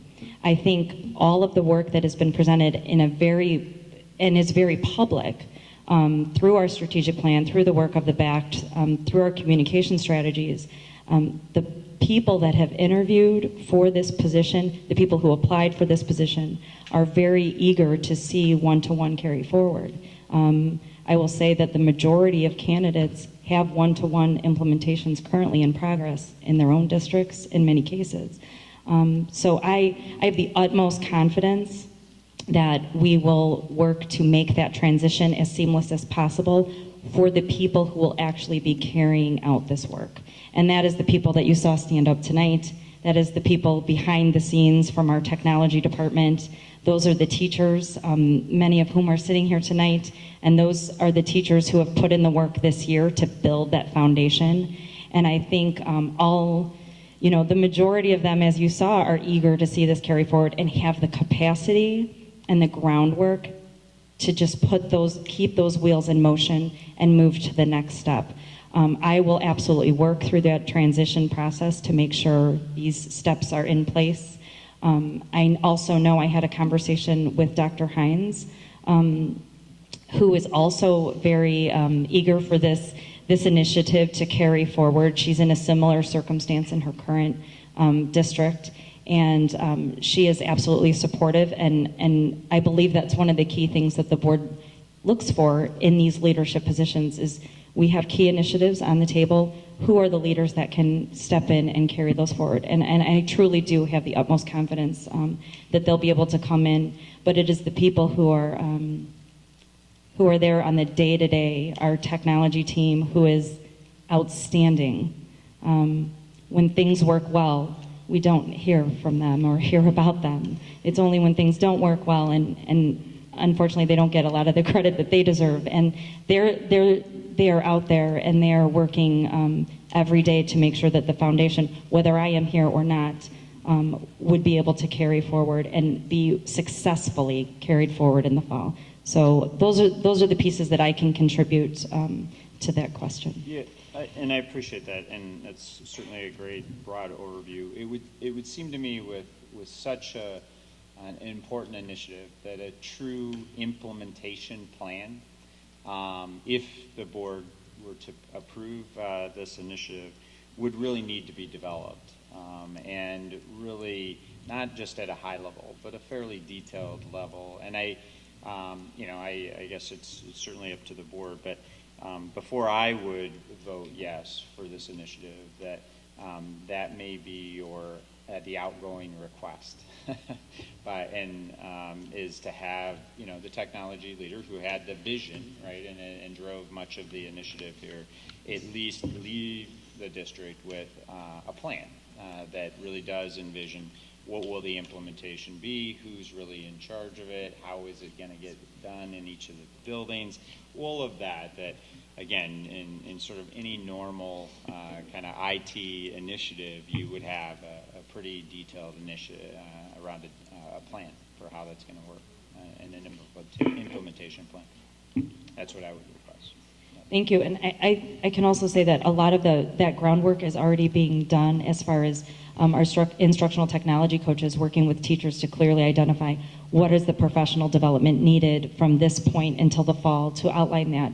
I think one of the things, it's a kind of a chicken and the egg situation in some cases where, we want to develop as much detail as possible. However, it's almost waiting for the vote to happen to say, let's really dive in and make this a reality, knowing that this is going to happen in the fall. And I think in some cases, it's very difficult to plan a summer of professional development without the go-ahead for what that professional development is going to include. So it's there, and those steps are there and will absolutely be laid out. You know, as I have thought about this, and I've struggled with this issue for at least the year that it's been in front of us. For me, really, there have been kind of four key issues. One issue is whether one-to-one technology is really advanced enough that it's really worth the money that is going to get put into it. And I think we talked about this as a board last time. I think, you know, last year at this time, I'm not sure I was there. I've become comfortable with the idea that we can do very good things with one-to-one technology, and that it does make sense that the classroom of the future is going to need to include some kind of device for every student. So then the second issue becomes the device issue. For me, this has always actually been the smallest of the issues that I've struggled with, because I don't think there is any perfect answer to what the device is. I think people can always argue over the pros and cons of various devices, and nothing lasts forever. You're recommending a Chromebook this time. 3 years from now, 4 years from now, it may be something else. And that's just the natural progression of the technology. If we waited for the perfect device, we would be waiting forever. The third issue then for me is the funding. And it is unquestionably a large amount of money to launch one of these programs. And one of the key questions is, do the taxpayers pay for this essentially by having it come out of the district's budget? Do the parents pay for this by purchasing the device or paying for it in fees, or some combination of both? You've proposed a combination of both. It seems like a pretty fair compromise to me, especially when you combine it with the $130,000 in budget that you're kind of repurposing for this purpose. The actual nut to our budget is a lot smaller than it could be, and the hit on parents for fees is a little more modest than it could be if we went to an all-fee system. So I've gotten comfortable with that. The fourth issue really then is the rollout, the implementation, the administrative turnover that we're about to be facing in a couple of months. And I think that's a fair thing to be concerned with. And I'd echo Terry's concern that I think we ought to see a pretty clear implementation plan once we vote to approve this. I don't feel like I need the implementation plan before I cast the vote going forward, because I guess I have faith that it will be coming, but that really will be where you're going to have to focus the next few weeks if we approve this. So kind of with all of that, I'm pretty comfortable with where we are this evening. Was that 4?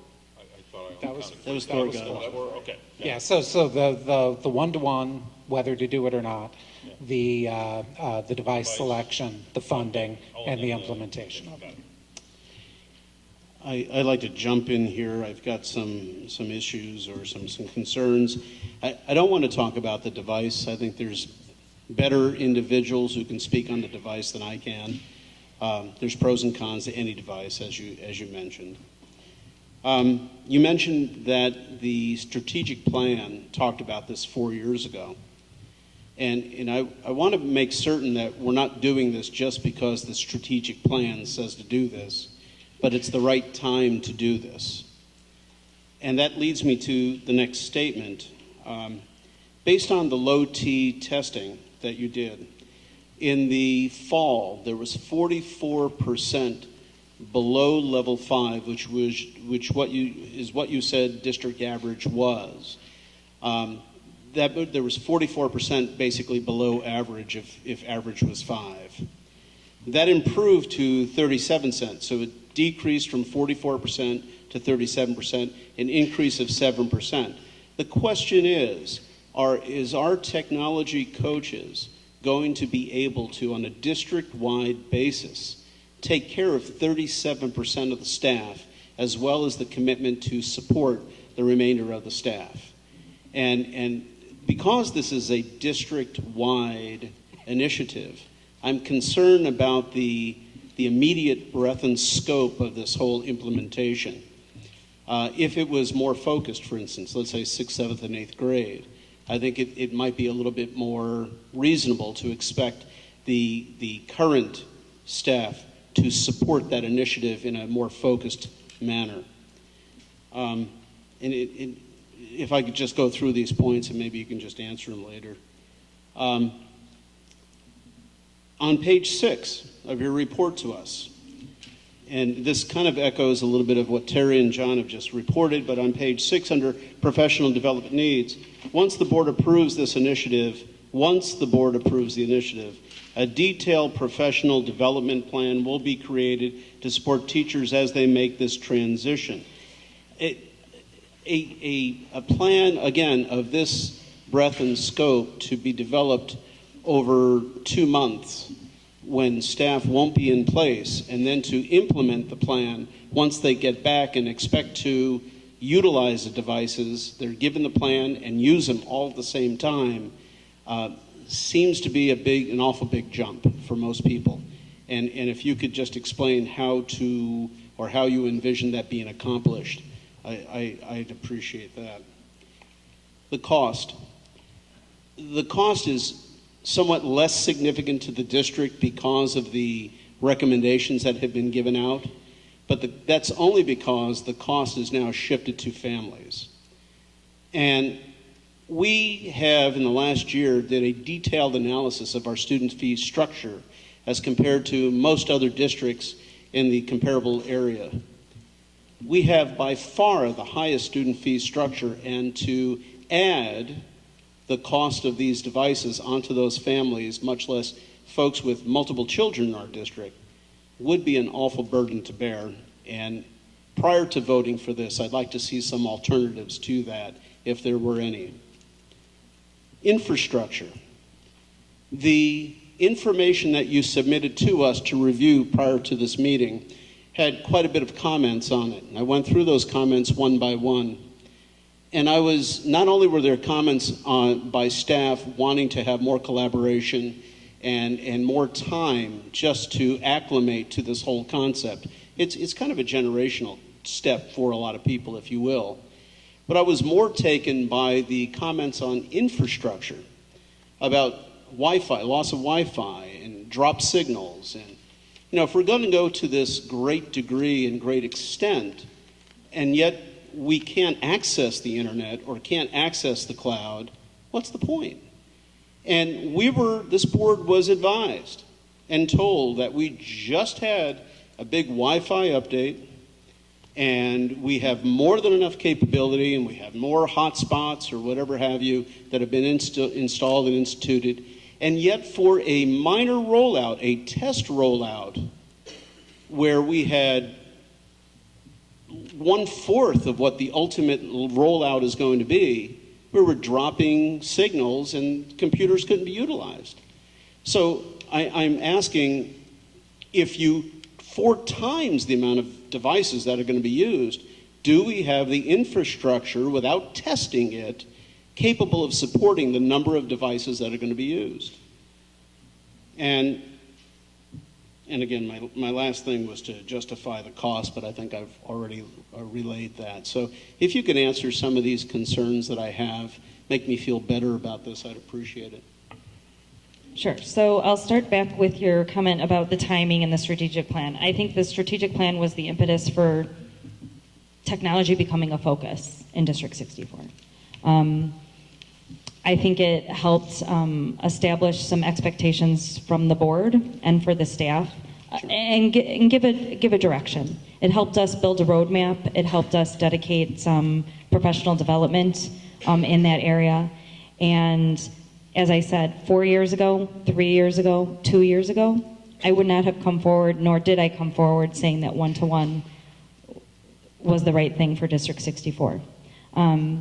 I'm coming forward based on the work of a committee now because we've built that capacity. The foundation of that was generated 6 years ago when that strategic plan was first envisioned by those committees.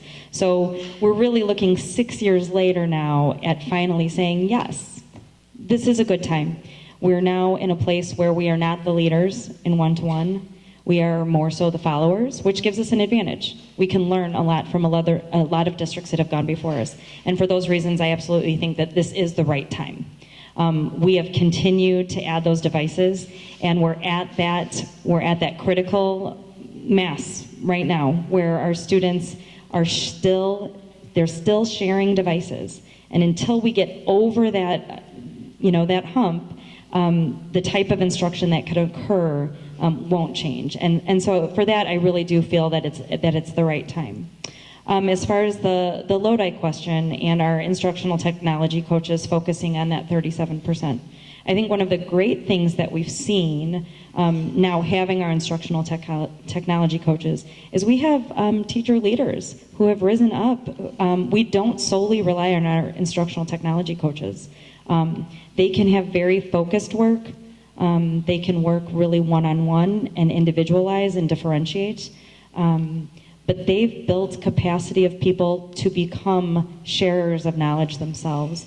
And in that way, you have a greater team of people supporting that. We have our curriculum specialists who are taking on more coaching roles, who are really working not just necessarily on technology skills, but really working on high-impact instructional strategies.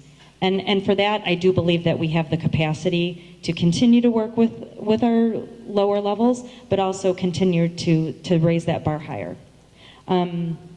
That professional development plan has actually being started since we purchased those first 675 Chromebooks. We've actually had a year of professional development under our belt. Now it's saying you had this for 6, 8, 10 weeks in your classroom. You got kind of a taste for what you'd like to do. What are the things that you need to learn more about?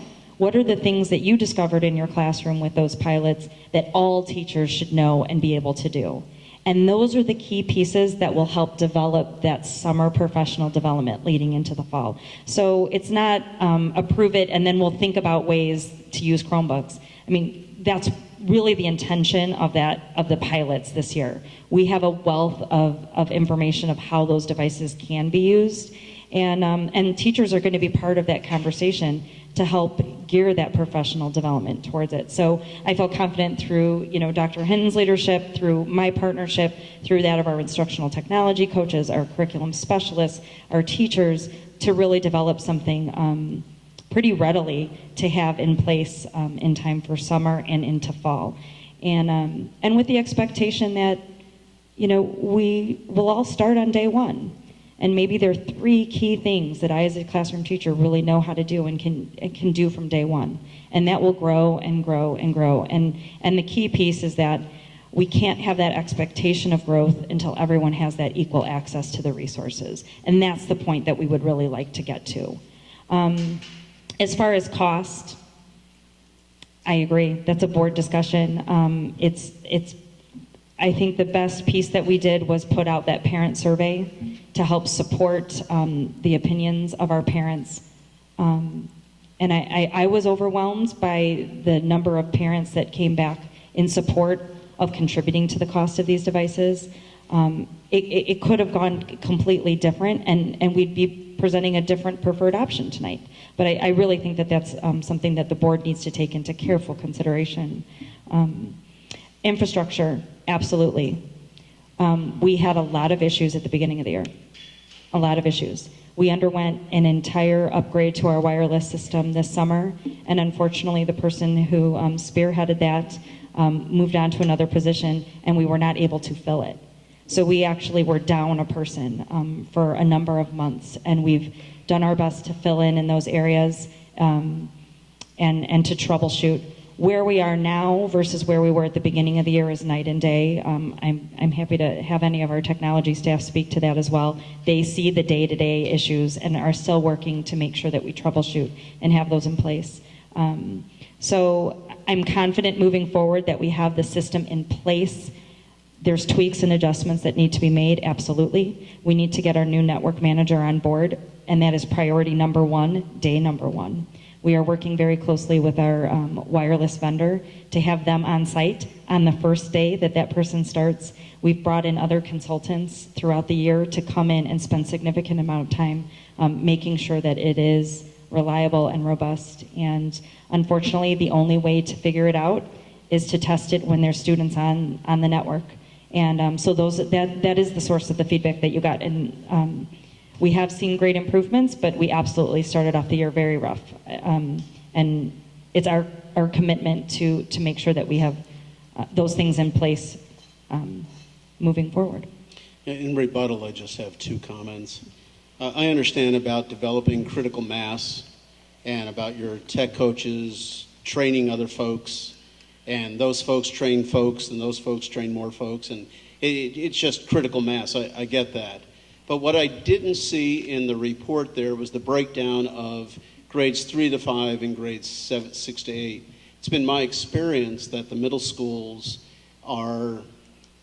utilize these devices and this technology with a little bit more ease and readiness than grades 3, 4, and 5. And now that may not be the case, but I haven't seen any data to disprove that, and that's my impression.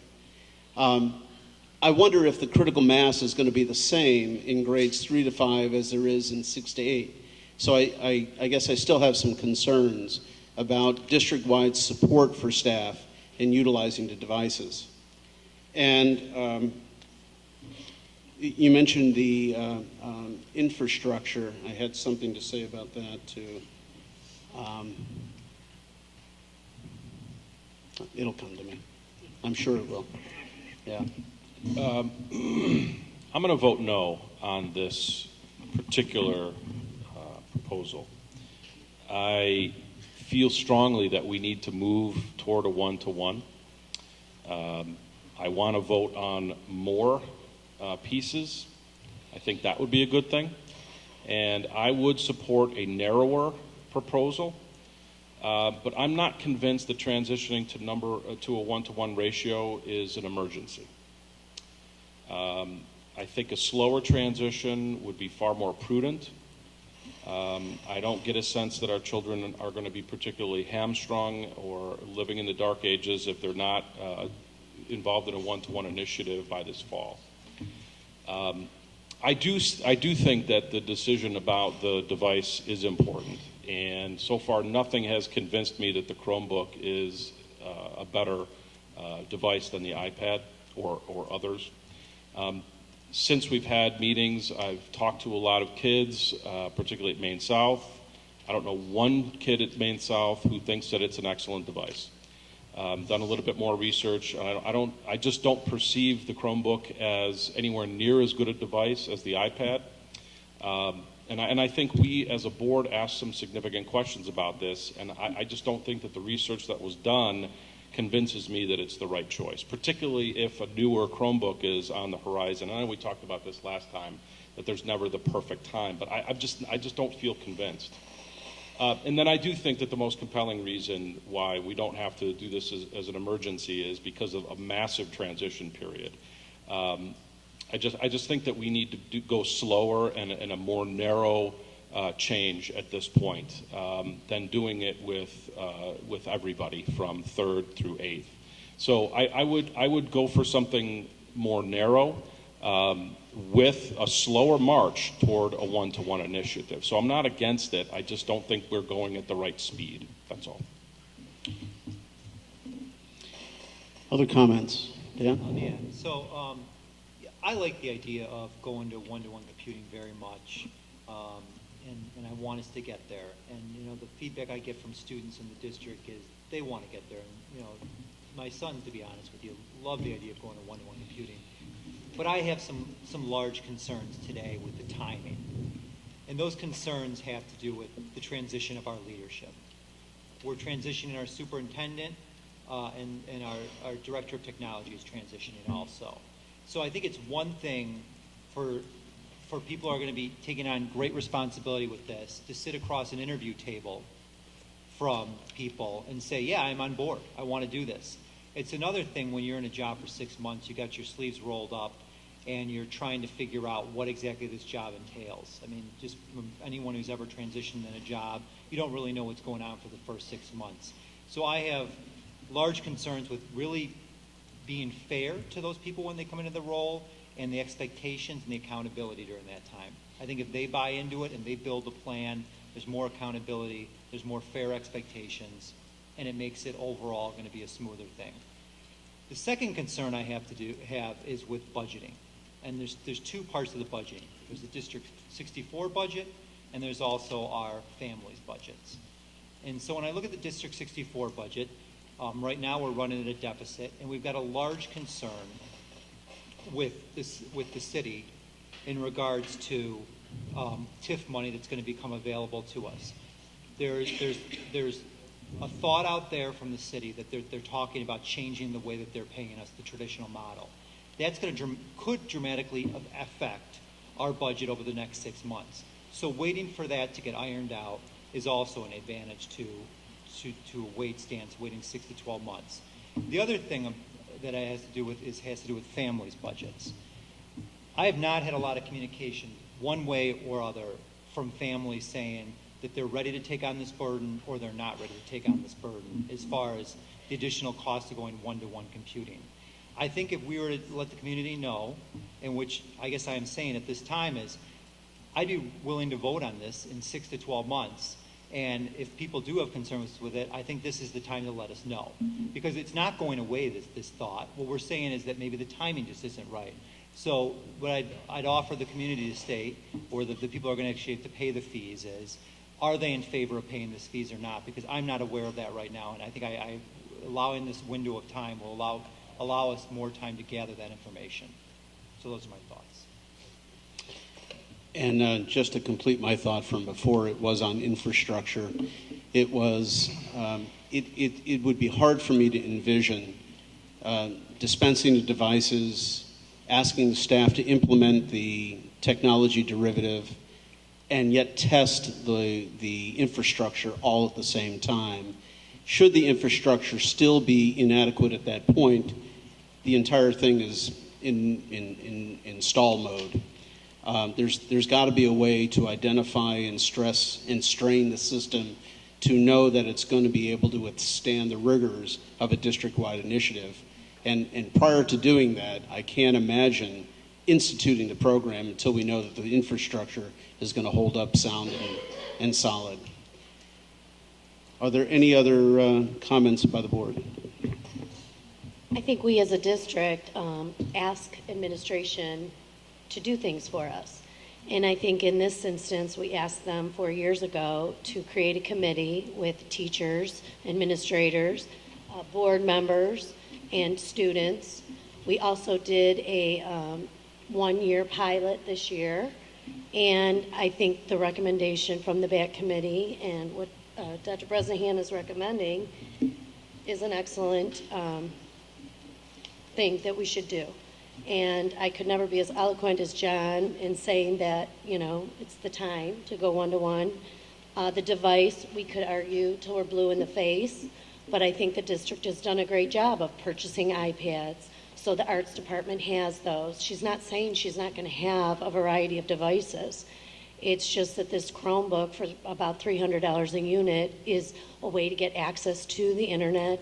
Teachers can have a control. So the recommendation is that this might be the best choice for our particular applications. Of course, it could change in 3 years. The funding is very fair.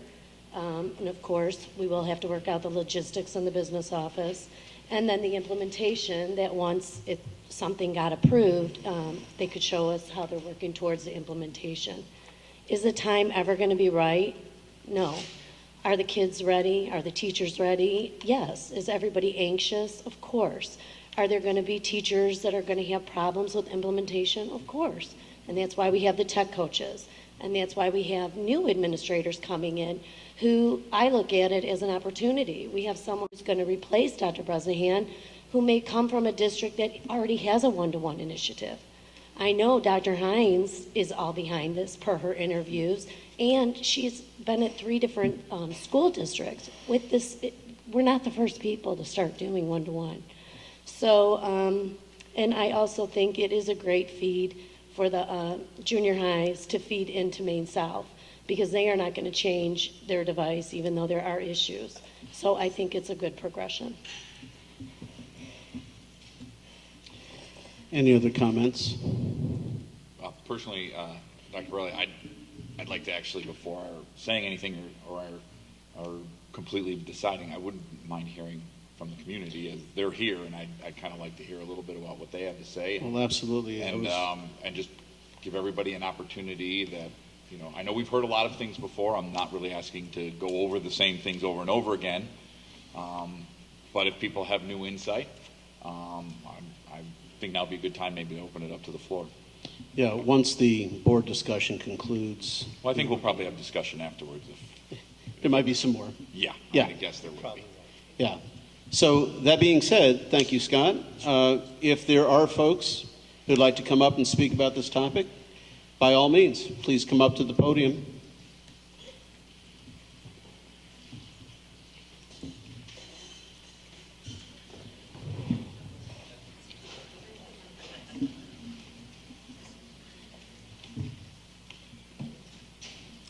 Hello. Just open my notes here. My name is Scott Callan. I've got a third grader and twin first graders at Roosevelt. Can you hear me? No, sorry. Okay.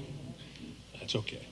Be too much of a rock star that way. As I said, my name is Scott Callan. I'm a parent of one third grader and two first graders at Roosevelt. And I've been doing computer-based education pretty much most of my career for about 30 years. And I've seen technologies come and go. And I understand the concern. I understand that there's a huge concern about, you know, passing fads and things like that. But having used tablets, and I don't necessarily mean iPads, but iPad is the one I use, that is, in many ways, the flying cars of educational technology. It delivers in so many ways all the promises that every other technology has talked about, but never really delivered.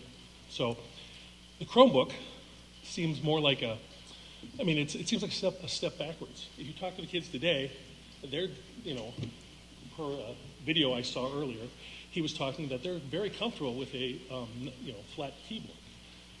Now, I know that some of the testing and stuff requires keyboards and stuff like that, but at the end of the day, we're looking for, in one-to-one, a personal device. It shouldn't be like, it doesn't have to be a laptop. And essentially, the Chromebook is a lobotomized laptop. So my point is, if you're going to get something for one-to-one, and I know that people have been saying that devices, you can argue it, pros and cons, but I'm willing to pay for all three kids. And I want those things to be something they embrace and use, not something they use just at school. And we're looking for a personal device. So I guess that's my point, is that I think the choice of devices is very critical, because isn't it a majority of the budget? So that's just my 2 cents worth. I thank the board, and I also thank the committee. You guys did a lot of work, and I appreciate that. Thank you.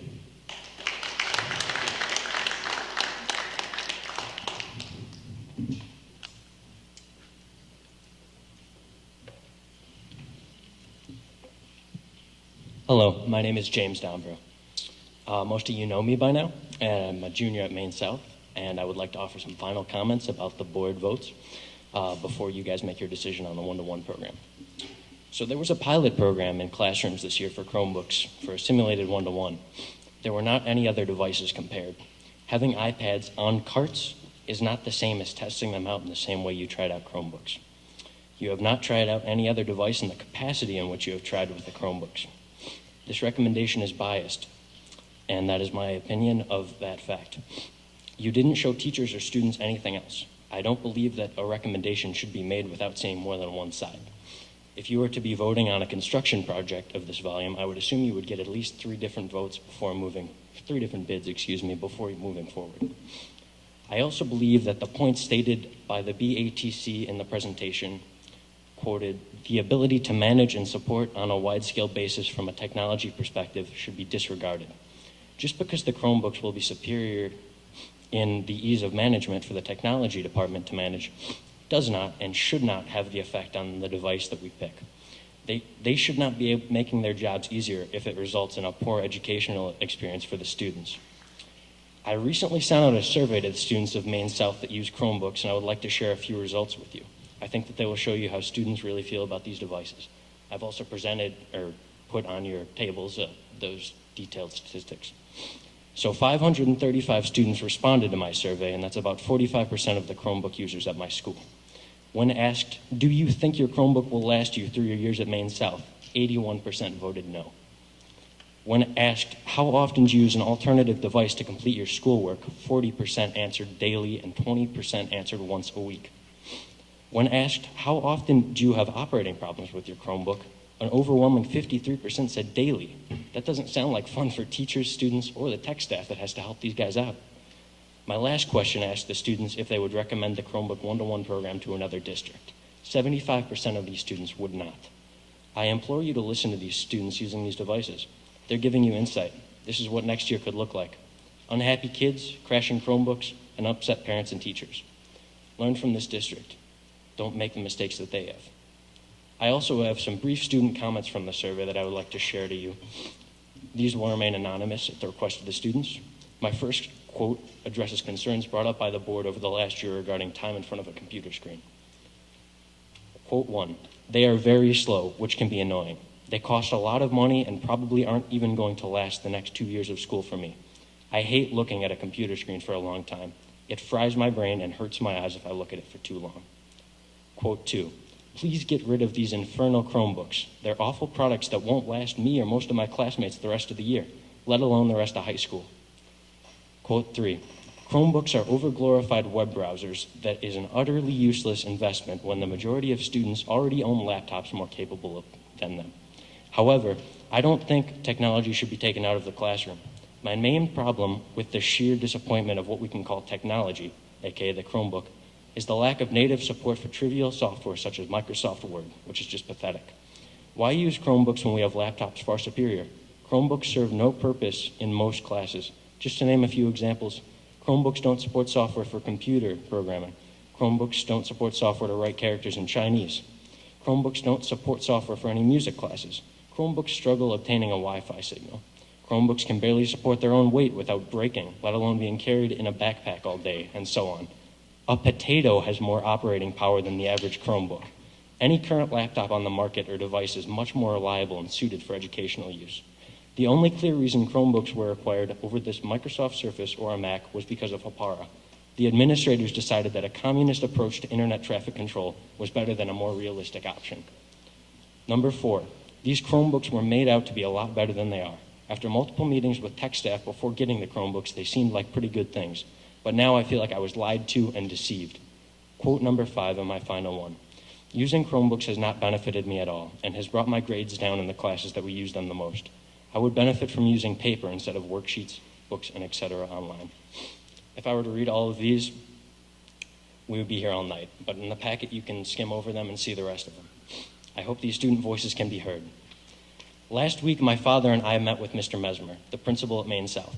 He was surprised to learn that after opening a few websites in front of him on a Chromebook, 20-plus third-party sites had received information from me, including my IP address and other personal data. He was also surprised to hear that teachers are able to access student Chromebooks when they are not in the classroom. So, as an overall view of my points, technology is incredible. The potential it offers in education and the world are endless, but Chromebooks do not offer this. Do not force the students of District 64 to use this inferior technology. After doing research and speaking about this for 2 years, I know that regardless of how you vote, I will have done everything in my power to show you what is right and what is wrong. I believe this recommendation is wrong. While I support the hard work that has been done, other concerned parents, teachers, and students here tonight agree with me. To recap the points over the last 2 years very briefly, the Chromebooks are not cost effective. They are poorly made. They break frequently. The battery life deteriorates very fast. Students do not like them, and they have no resale value. Can I answer any other questions from this board? Great. Then I hope you vote against the Chromebook recommendation, and thank you for hearing me out.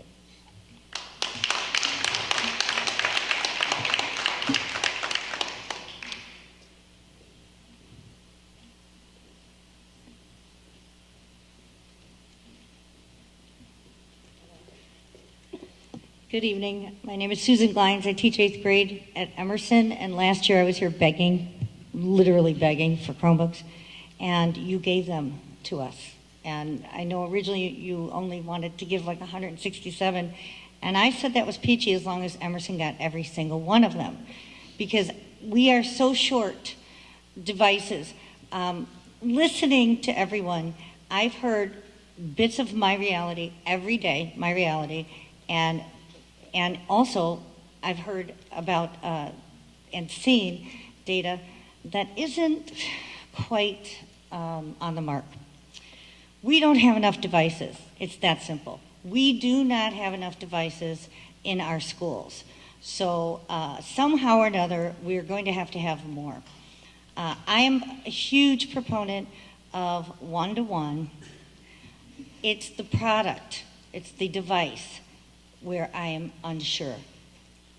Once we go into testing, and now we test more frequently every year, our school is virtually shut down. We can't get to a computer lab, we can't get a cart. Chromebooks are gone already in use for testing, and we just keep getting more testing.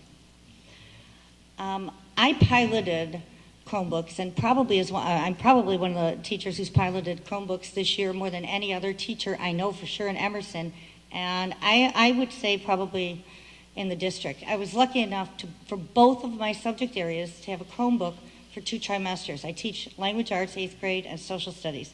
So I had Chromebooks in my classroom for the first 2 trimesters. I had amazing tech support. They worked great. I did have some glitches. There are printing glitches. There's dropped glitches. There are loading glitches. But my tech people were able to come in and help, and I needed an enormous amount of tech support. And I'm one teacher. I needed an enormous amount. I use a smartboard every day. I'm probably mid-level as far as my technical ability. I took a survey, my students took a survey, and this survey has been called a one-to-one survey, and it isn't. It was a Chromebook survey. One of the issues I'm having is this figure of 96% of students want Chromebooks. They weren't asked about any other device. They were asked about the Chromebooks they used. Would you like a Chromebook next year? How'd you like using a Chromebook? Well, that's all they used. We did not pilot. I've never piloted an iPad. I now took out the cart of iPads from Emerson because I need to pilot this. No one in the district is now piloting iPads. I don't have the information I need. So I'm now starting this week piloting in my 8th grade iPads. It's a mixed bag. This key data that's referred to as teachers at 96%, that was only about Chromebooks, not about iPads. Also, I don't know where the figure of the key data as far as parents. How many parents responded to the survey? 37% of parents are willing to come out with this money.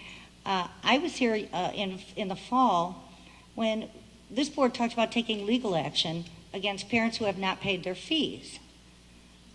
I mean, I don't know what your percentage is or what the percentage is at Emerson, but we have more free lunches today than we've ever had in the 14 years I've been at this district. I have more students on free lunch that qualify. That actually qualify. Not to mention how many parents are struggling with just getting the lunches to kids. So there is a concern about the cost. I know our fees at Emerson are $315. If you have to pay for the bus, that's an additional $520. That's before you buy, clothes or lunches. An additional 300 plus taxes and all of that. It's quite a hit. So there is a mixed bag here, and I don't know what the answer is. Either you're going to have to come up with one-to-one or start refreshing our laptops and get us the devices we need to operate full-time on 180 days a year. That's the reality of 8th grade, at least my 8th grade in Emerson. I also want to just take a moment to say what the ability that I have to speak to you guys and the ability that all of us have to speak in this public forum is more important to me than any one-to-one. initiative or computers. The idea that this is a public forum and we all get to share our opinions with each other, and that speech is sought after and protected, I'm very grateful. I'm very grateful to be a part of this district and a part of a community that values every person's voice being heard and the fact that no one's voice should be silenced. Thank you.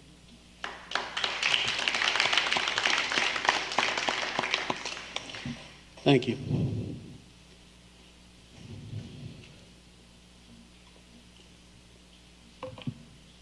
Hello. My name is Jack Dombrow. I go to Emerson Middle School and I'm in the 7th grade. I'd like to tell you about my past experience this year with the Chromebook. Early in the year, the students in my homeroom and everybody took the map tests. The Chromebooks kept crashing and made us feel very rushed. Also, a tech representative had to help our class multiple times in order to finish the test. As a student, I don't think this device is right for our district. I'm here to ask you to please vote no for the Chromebook. Thank you.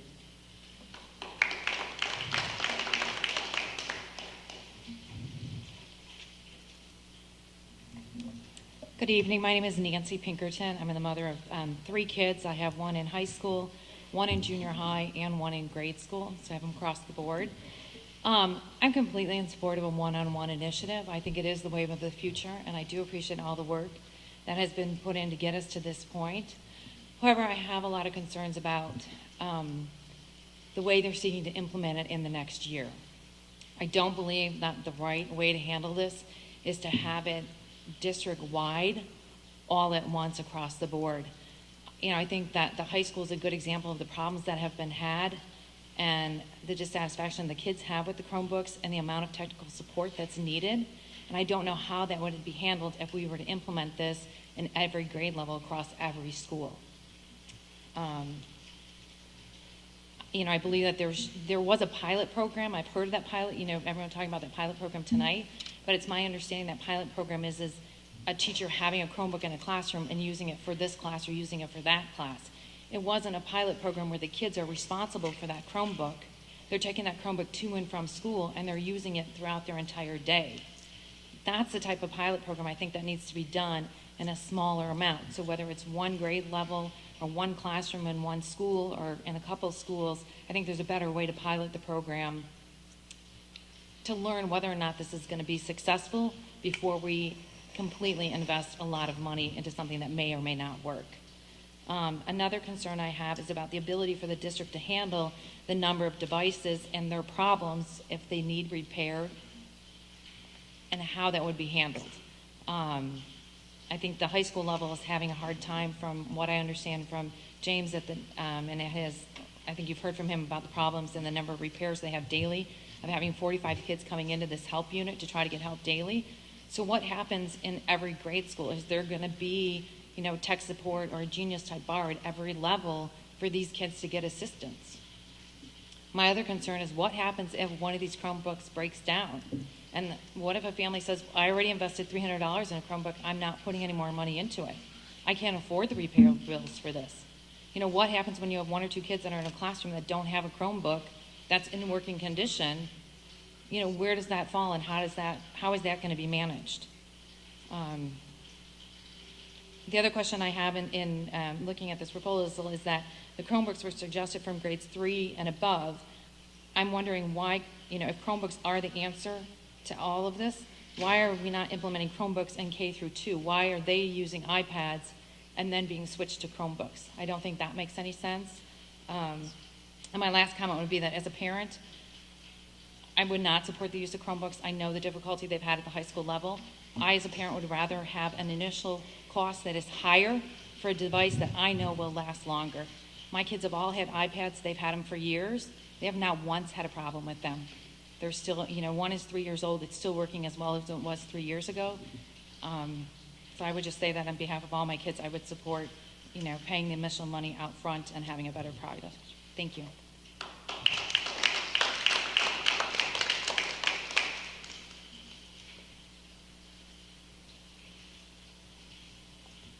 Hi, good evening. My name is Mark Schulke. I am an 8th grade teacher at Emerson, and I was also one of the teachers who piloted Chromebooks the second trimester.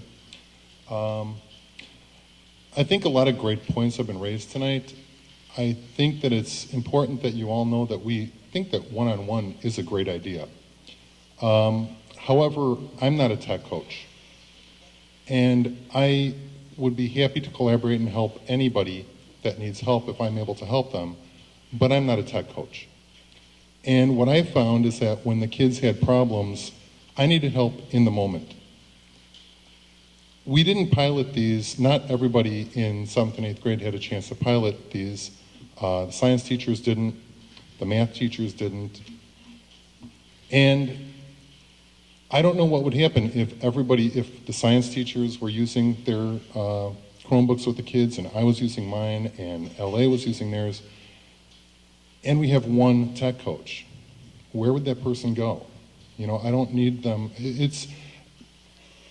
Imagine, if you will, what it's like to have a classroom of 28 kids and 7 of them are having problems. Who's first? What do you do?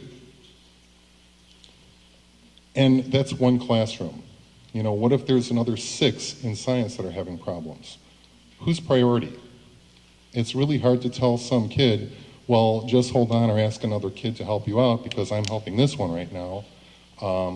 That's a consideration, you know, and those were some of the things that we did see with these Chromebooks. Again, I want to instill that I'm pro one-on-one. It was wonderful being able to have access to technology whenever we wanted. Are Chromebooks the way to go? I don't know, because that's the only thing that I tried. You know, I would like to have tried something else, just to see. You know, I've used this analogy. My wife and I are going to buy a car pretty soon. I'm going to look at more than one. I will, to see which one's the best one. I'm not going to go and look at the first one and lay out my money because I drove it once, you know, and it worked and it took me around the block, you know.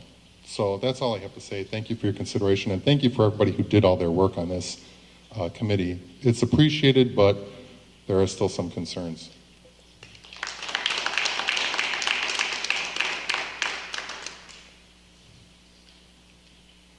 Good evening. Paul Swanson. I have a daughter at Maine South as a freshman. I also have a daughter at Emerson who's in 7th grade as well. It sounds like I think there's always going to be an issue in terms of a device. Not everybody's going to 100% feel like it's the right device, so I think there are challenges there to begin with. The bigger issue that we seem to even have already in the program with Maine South is I asked my daughter, when do you use your Chromebook? She only has one class right now where there's an online book that's being used with the Chromebook. So I think there's a curriculum thing as well, that if we're going to go ahead and we're going to vote yes to this program, what is the curriculum? What books are available? What are these going to be used for in the fall within the classrooms? My daughter at Maine South appreciates being able to work collaboratively along with her other fellow students, but she said rarely do they take them out during class because she doesn't have textbooks that are available on them, so that work technically could be done at home. I know there's, you know, other issues. The infrastructure's come up a lot. She calls it the 15-minute click. She clicks, and she just knows she can just wait 15 minutes before it's really going to load. So I know there's infrastructure issues, I think, still even at Maine South. So the point made before of, can we put this all together and then test infrastructure is a very difficult one to go through. The work has been tremendous to go through this, I think, on part of the committee and everybody else, and it is very much appreciated. It does sound like there are a lot of issues left to work through.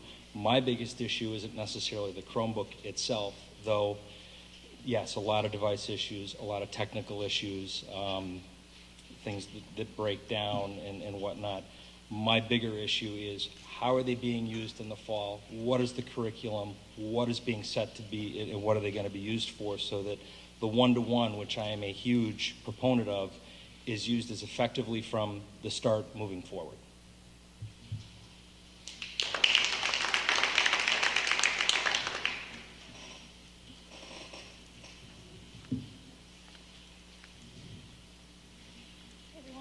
Good evening. My name is Jean McGinnis. I have a junior and senior at Maine South, and especially after tonight, I feel like we kind of dodged a $600 bullet. You know, I really believe in one-to-one education. In fact, I called Maine South last year to say, hey, can my kids get this too? They're juniors and seniors. And, you know, they said, sure. And when I looked further into it, I did decide against it. So I really do believe in it. And I think it's really encouraging that we're having this discussion because we're Park Ridge, District 64. I mean, you know, it's important, and I think we need to look to that. I think we're asking families, you know, with Chromebooks to make a big investment. And I think we're all here in this district partly for the education. And I'm willing to make the investment, but if it doesn't work, you know, and if it's going to distract more from the learning than contribute to it, I think we need to pause. I mean, I do know a lot of work's done, you know, and it's hard to pull back, but I think it's important to, you know, just pause and like really look into like the comments that are coming forth tonight from students, from teachers, from parents. I am also hearing a lot of experience in the room. You know, I don't have any tech experience, but there are students who are very passionate about this and who are gifted, frankly, in some of this technology. And also parents who, with 30 years of experience, I mean, should be tapped into a little bit, I think. So I think my input is just if we could wait and really reassess based on all this feedback and just get a better handle on this before we move forward. I also think, to James's point, we should have multiple bids.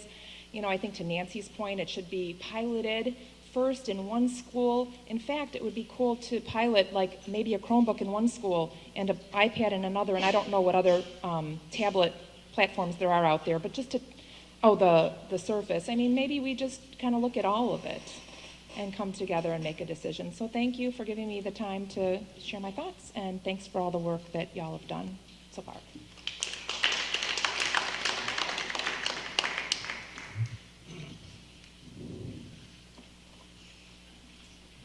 Hello, once again. I'm John Dombrow. I have Jack and James. I thank them for coming up and speaking. During last month's meeting, Dr. Borelli asked James and I to reach out to Terry. We did. We have not heard any response with some of our questions. We still haven't heard anything.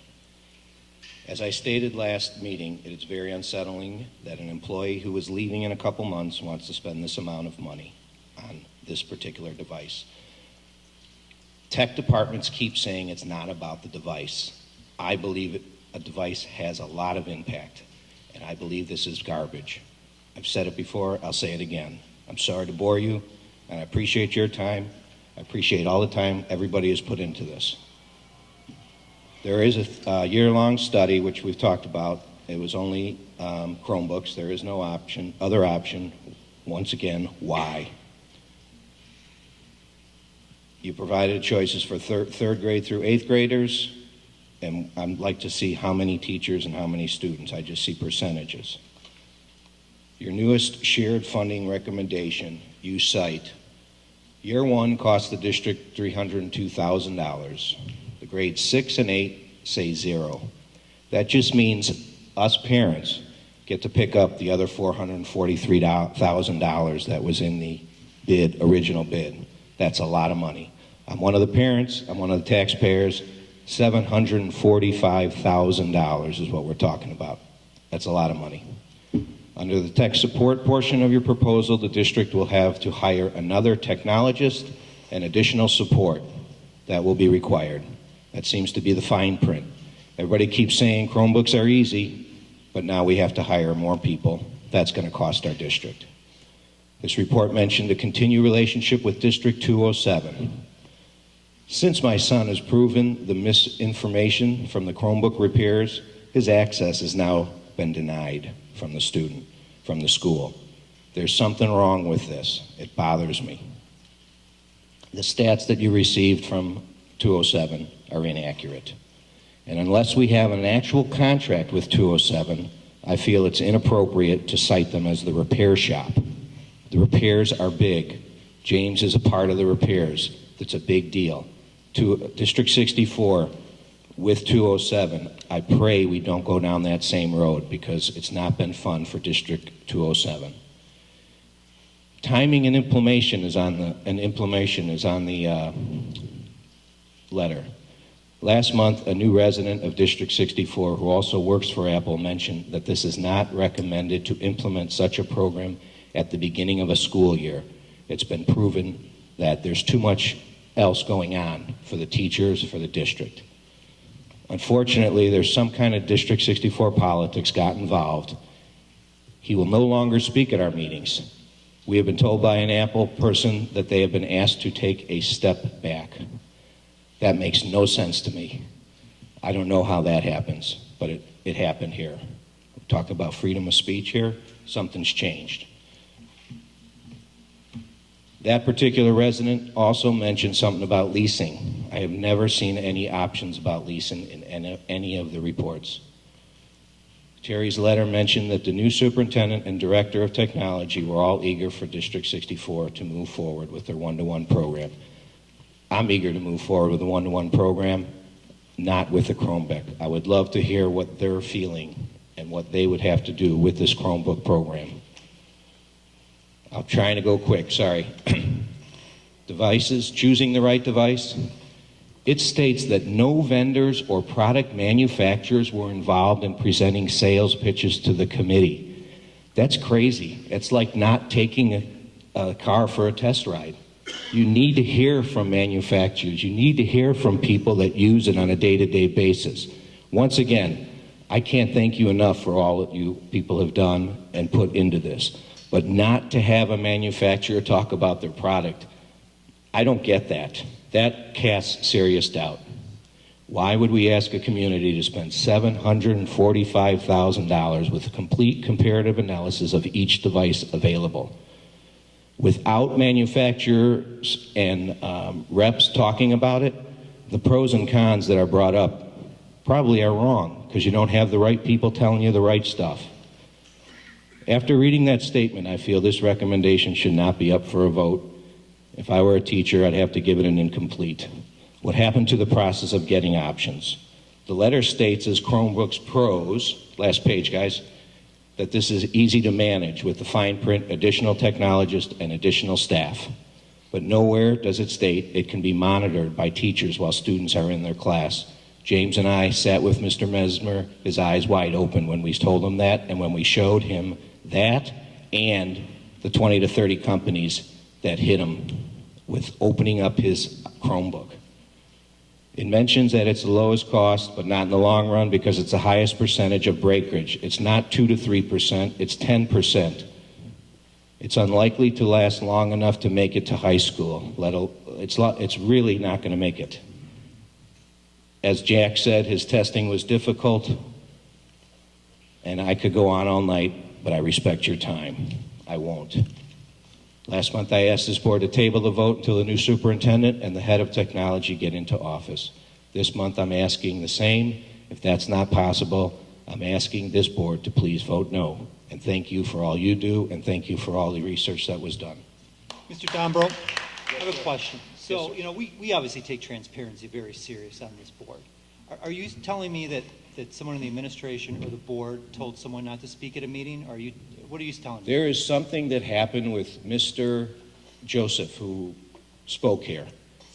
Mr. Lee, Joseph Lee from Apple. He spoke last month's meeting. We've been trying to contact them. We've been told that District 64 asked them to step back as Apple representatives. Who told you that, John? What's that? Who told you that? An Apple representative. I mean, we'd like to know that person's name. I will speak with the board at any given point in time. I don't want to go to names on a tape recording.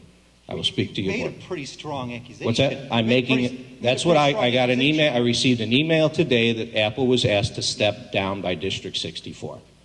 If you could provide that email for us, because I've been in contact with Joseph Lee, and the story you're telling is totally opposite of what he has referred to me. I would gladly meet with this board, and I will show you all that documentation and give you names. Thank you once again for your time.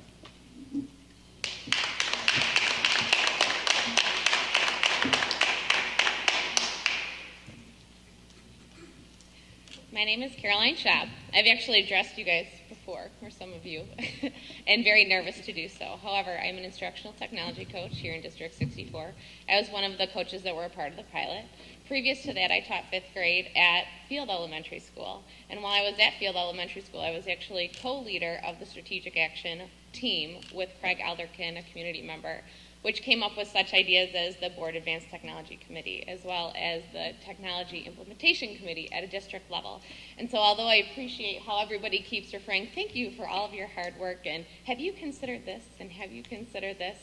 A lot of these things have been considered, and I can tell you that my life in the past, I think 6 years, has been living and breathing technology in District 64, whether it be at work or whether it be on my own time with volunteering for these different committees. And I know that looking at and I know that if I didn't speak today, I would be doing my teachers and students a disservice of Roosevelt School, because I know that if we were to go back and you guys did not vote today, or you pulled out Chromebooks or something like that, that you would have a lot of very disappointed staff members. And I know that at 10:30 at night, it's not possible for all teachers to be here because they're probably getting well rested so that they could be their best tomorrow. But I know that many of them have strong opinions on this. And although we have heard many negative opinions, I'm trying to stick with that Franklin rocks as I'm standing over there in the wings looking at optimism. You know, there's never going to be a perfect device. There's never going to be a perfect time. And really, we need to keep this momentum that we've been building. You know, Dr. Bresnahan has led this, but there's a lot of us, and not to discount anything that Dr. Bresnahan or Dr. Hinton does, there's a lot of people working to make sure that District 64 is propelling in a positive, forward-thinking manner. And we are late to the one-to-one game, but let me tell you, there's a lot of people who are wholeheartedly putting their heart and souls into making learning exciting for your children.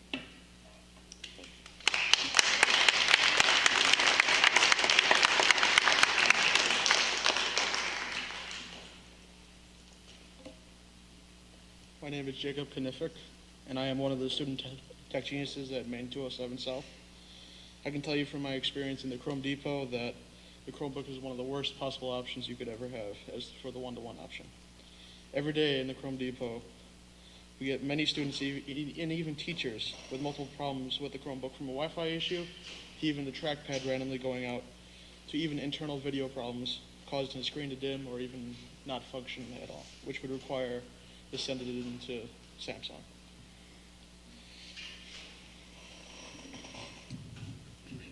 The Wi-Fi issues are the worst.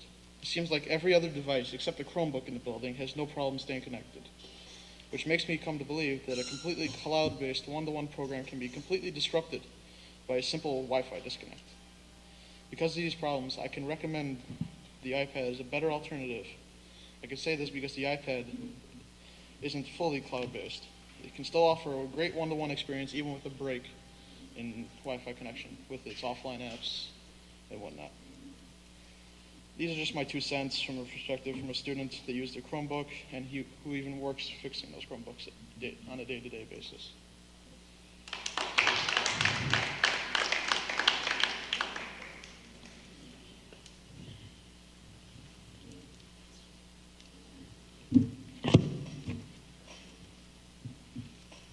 Hello, I'm Brett from the principal at Carpenter Elementary School. I apologize for my informal dress. I didn't intend on speaking tonight, but after hearing everyone talk, I felt compelled to come up and talk. I didn't prepare a speech or anything, so forgive me if I stumble. First of all, I want to thank all the efforts of our BAC committee. You guys were given the task as administrators, board members, parents, teachers to go out there and put together a recommendation and a plan for our district that was sanctioned for you guys to go and do. And you guys did a fantastic job. I think that you put together a well thought out recommendation, financial plan, and ideas for a one-to-one initiative in our school district. And I appreciate that as a district administrator and as a parent in the district. So thank you. I don't know what more I can say as a district administrator that the BACT hasn't already done in recommendation, but I felt that if a vote was going to be taken tonight, I would be upset with myself if I didn't come up and say something tonight. The one thing that I want, and it doesn't sound like I'm going to be a very popular speaker either from the applause from everyone who's against this particular recommendation, but that's okay. The one thing about the transition that I've heard people say is that they're concerned about the transition of our outgoing district administration, and I wanted to say that this is a district initiative. It's not a district administration initiative. This is something that all of us are doing together, and despite the fact that we are going to miss our outgoing administrators, this is the type of work that we can carry on in the buildings with our staff, with our administration, and with new people coming in. So I'm confident that as a building level administrator, and with all the support that we have with technologists in our building, instructional technology coaches, and all the new district administration that we're going to be getting in, that we can carry this initiative on. Our teachers are ready. I will tell you that I can speak, I don't want to speak for all the administrators, but I'll speak for Carpenter. And Dr. Borelli, I have to respectfully disagree with you about the elementary schools with the middle schools. I know that Carpenter Elementary School and our 3rd, 4th, and 5th grade teachers, given the pilot that we've gone through, given the communication that takes place, given the work of our instructional technology coach, administration support, that as a school that we're ready for this initiative. We've piloted. Our teachers work hard. Our 4th grade team, one of our teachers who's here tonight, they got together over the summer when they found out that they were getting the Chromebooks to work together. They worked together with the 5th grade teachers. They worked together with the 3rd grade teachers. Our teachers are ready for this initiative. And I'm sure that the other district or the other building administrators can talk about that as well. There's lots of different opinions that are out there. You guys as a board are going to hear many different opinions from the community, from different people, and it's going to be a difficult task, I understand. But I don't know if we're ever, even if we delay it another year, I don't know if we're ever going to get 100% agreement on how to do this. You're always going to be faced with people who have different opinions. You might always have different opinions, but there's at some point in time we've got to move forward, because we're continuing to fall behind. Regardless, again, with the transition, we're here, and you have people here in the district that are ready to carry on this initiative despite that people are leaving. Again, our BACT committee was given this task to go ahead and make a good recommendation, and they have done that. And the last thing I wanted to tell you, that I know that maybe you haven't heard a lot from parents or our supports, but I'm a parent in the community. I have 2 children in the school district, and I would be in support of the recommendation. Thank you.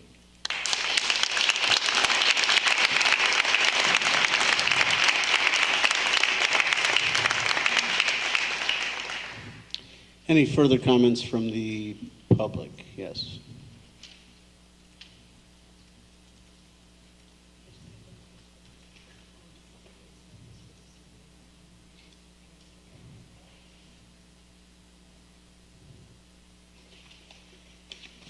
Hello, my name is Janice Oliva. I'm a parent at Washington. I was on the BOT committee, and I apologize for my voice. I'm really sick, and I'm still here because I am very passionate, just like all of you, about this initiative. And I think we all agree that one-to-one is important. Technology is important for our children, whether they're in high school or junior high or grade school. And I actually am a Mac girl. I have an iPhone. My kids have iPads. I transitioned my whole household to Mac because I respect it and appreciate it. I have not had any problems with it. I love it. It's fantastic. I am blessed to have a double income. I work my butt off. I have the money to do that. This district does not. It's a money issue. It's really a money issue. So I'm sorry, my passion came out. I apologize. So I was going to go through one-to-one because I thought I had to kind of preach the one-to-one to get the decision made and the vote made on this. But I hear everyone saying they believe in the one-to-one. And I heard the board say that it's not about the device, really, and we don't want to go over the device issue again. And then I hear a few community members and people coming back to the device. I think if we had all the money in the world, we'd all probably say, let's go out and buy Mac Airs for all of our kids. It'd be great, and we could all have it. But the bottom line is, we don't have that money. But if we need a car to get to a job, we all want a BMW or a Mercedes or something like that. That's wonderful, but we still have to get to the job. We have to get to the end result. So maybe we just have the budget for a Hyundai or something like that. So that's kind of where I think we might be. And I'm a little insulted by people who come up here and tell us what we did and did not do as a committee. We did not have company representative comes to us because company representatives are only going to talk about the positives of their product. They're not going to talk about the negatives of their product. We actually had people that were utilizing the product in their school districts come and talk to us. So we knew what was going on. We went to schools who were putting this in place and were already using it, so we got to hear their direct feedback. So that was how we determined this device. The infrastructure is an issue. I work for a magazine called OSP, Outside Plant. It's all about the infrastructure. So if that's not in place, then we might as well go home. We should have gone home at 7:30 if that's not the case. But I hear that it is day and night, so I'm glad. And my kids who are in second and third grade who wanted to come here and talk to y'all about the Chromebooks, but I said, no, it kind of goes late, we better not. They've not had any problems with connection, so I was encouraged by that, because 15 months ago, Terry and other teachers on the board had said there are connection issues, and that was the biggest thing we addressed right away. It's like, that's got to be in place. That's got to be strong. Now, if 207 is having problems with that, I empathize, man. I just switched providers for my internet because I was having that issue. I am so sorry. That stinks. But I don't know the details on that. I can't give you, my true opinion. I just know it is important and it is better, and I trust the administration and the tech support that's in place that's already putting that, and it seems to be okay at Washington. Seems to be working. As far as the repairs for the Chromebook, I have a Chromebook at home with my kids that they use, and we don't treat it with knit kid gloves. We kind of toss it around a little bit. I haven't had any problems with it, but I do know I was a very angry high school person. I kind of treated my stuff kind of bad, so it may be a little rougher then. I don't know. So that's something to think about. I think a third grader through fifth grade, maybe we don't let them take them home. Maybe there won't be the repairs. I mean, it's kind of a questionable issue with the repairs, but that's something to consider. These kids are smaller. They're going to take care of things a little better than a high school person. No offense, I'm not saying anything negative. I just know that how I was, I was a little not as careful with things that I am now because I pay for them now. So it's a little different. I make my kids pay for things too. My son lost his social studies books. He had to pay $50 to get it. Luckily, our administration person found a used one for $10. He was like so excited, but he was going to have to pay for it because he lost it. The other thing is just with the parent survey, sir. You had asked about the parent survey numbers. It was about 552, just so you know. Out of, I think, a total number of parents, roughly around 1,500? Oh, 3,000, big difference, yeah. Very nice percentage, though, when you think of it. It had a good percentage. I'm sorry, I didn't hear that number. What was that? The response of the survey, the parent survey, that said 90, that was about 552, and we were looking at the district, and we thought about 3,000. So percentage-wise, I know that was a higher percent than most like direct mail campaigns or research firms that actually, will translate that across a state. I'm sorry, I'm on cold medicine. I'm sorry, I can't think clearly 100% of the time here. I had a lot of different notes here, but I was just kind of referring back to what people were saying. Again, my passion has come out in this situation. My kids who are younger, they are so excited about having this in their school and learning. I did want to read something for you guys, though, because I thought this was important, because this was addressed and asked a while back. I did a search on one-to-one learning and some testimonial from other schools, and I'll just read two of these, but this is actually a school district, and this is from last year, but they did a one-to-one program which began an introduction of laptops for every fifth grader in 13 elementary schools in the fall of 2010. Providing laptops to students quickly transformed the classroom from teacher-centered to student-centered as students took advantage of the global resources that came with internet access and the world of learning anytime, anywhere. Today, through carefully planning of expenditures and funding, the district has paired a laptop with every student district-wide, grades 4 through 9. Aligning instruction as digital curriculum with the research of Project RED, which is a different research on one-to-one computing, Sunnyside saw immediate statistically verifiable results of the one-to-one computing program. Students' attendance, engagement, and achievement improved, resulting in the ultimate goal of keeping students in school and on the path to graduation. Student discipline instances decreased, and overall student behavior improved.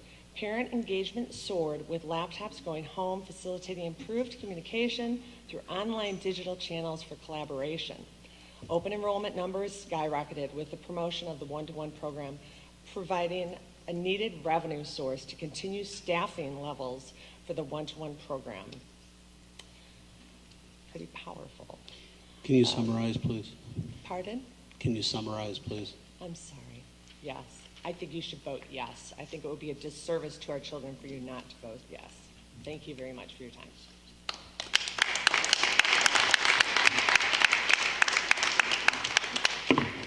I still see some folks coming up, and we may have to go through this entire auditorium until we're done, but if there are new, if it's short, if there are new points that you'd like to make, please go right ahead. Good evening. My name is Denise Reeder. I'm the Library Information Specialist at Lincoln Middle School. I actually would like to speak to the 3 through 8 deployment of whatever device we pick. We've already committed K2 to be using iPads, which I think is a great device for those kids. To suggest that between grades 3 and 5 we limit accessibility, I think is not necessarily educationally sound. You're going to then ask kids when they get to 6th grade to jump right in, running, when they've lost 3 years of accessibility. I just don't think it's a very wise plan as far as children's educational growth, as that's the bottom line. I think maybe our question doesn't need should we, but can we afford not to?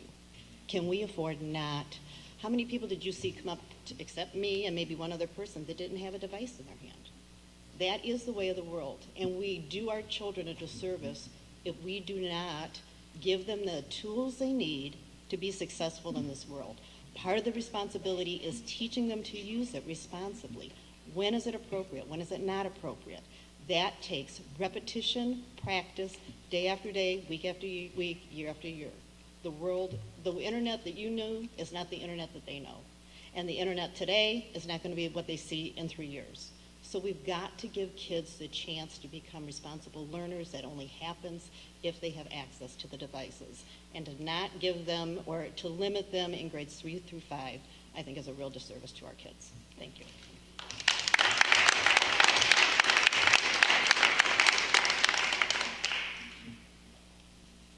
Good evening. I'm Dawn O'Connor. I'm a 4th grade teacher at Carpenter School.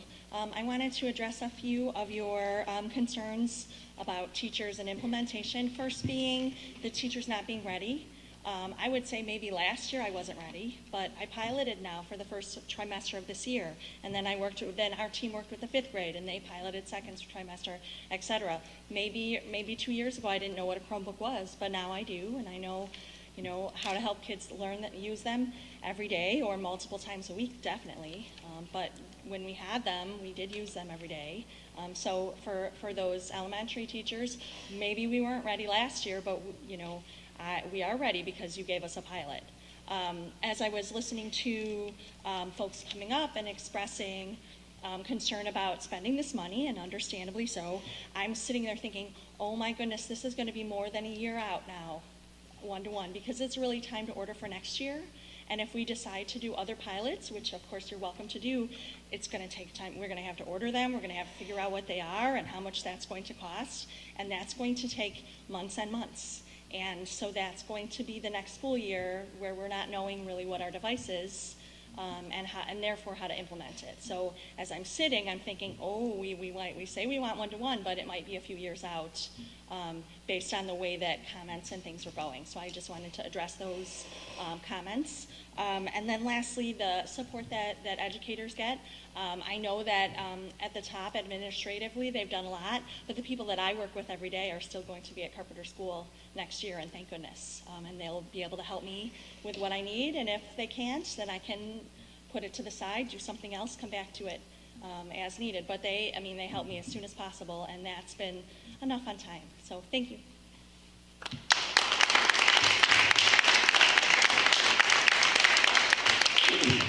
Well, I thank everybody for their comments, and it's been quite exhaustive. Hopefully, we have touched on all the salient points. So I go back to the board for any further comments or discussion. I do have a question here. It sounds to me from the comments I heard this evening and from some emails that I've received that there have been some issues at 207, to say the least. But I haven't heard from 207. And I'm wondering, Dr. Bresnahan or anyone in the administration, if you've talked to them, what their side or their take on it is. Would they look back and say, boy, I wouldn't do that again? Or have they come forth with any statement whatsoever to you? I'm just kind of curious what they might say, because I'm going to guess that they're not deaf to what's been said at this meeting and things that have come. I'm sure they've gotten wind of it. I'm curious if they've had any sort of even informal response. I think, we had a liaison from 207 who was a participant and served as a resource on our committee, which is a critical piece, because I think it's important that we articulate through our grade levels and across districts, especially for our community. The information that I have received from District 207 has been presented to the board, and that, as far as has been presented to me, is their factual information. The feedback that they have given has been very positive from theirs. Has it been perfect?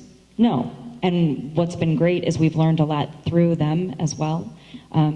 We do work with them closely as far as, what are you seeing with the Chromebooks? What can we do? What changes should be made? How are you addressing these particular issues?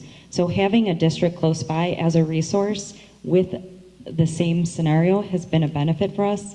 I do not want to speak on behalf of 207.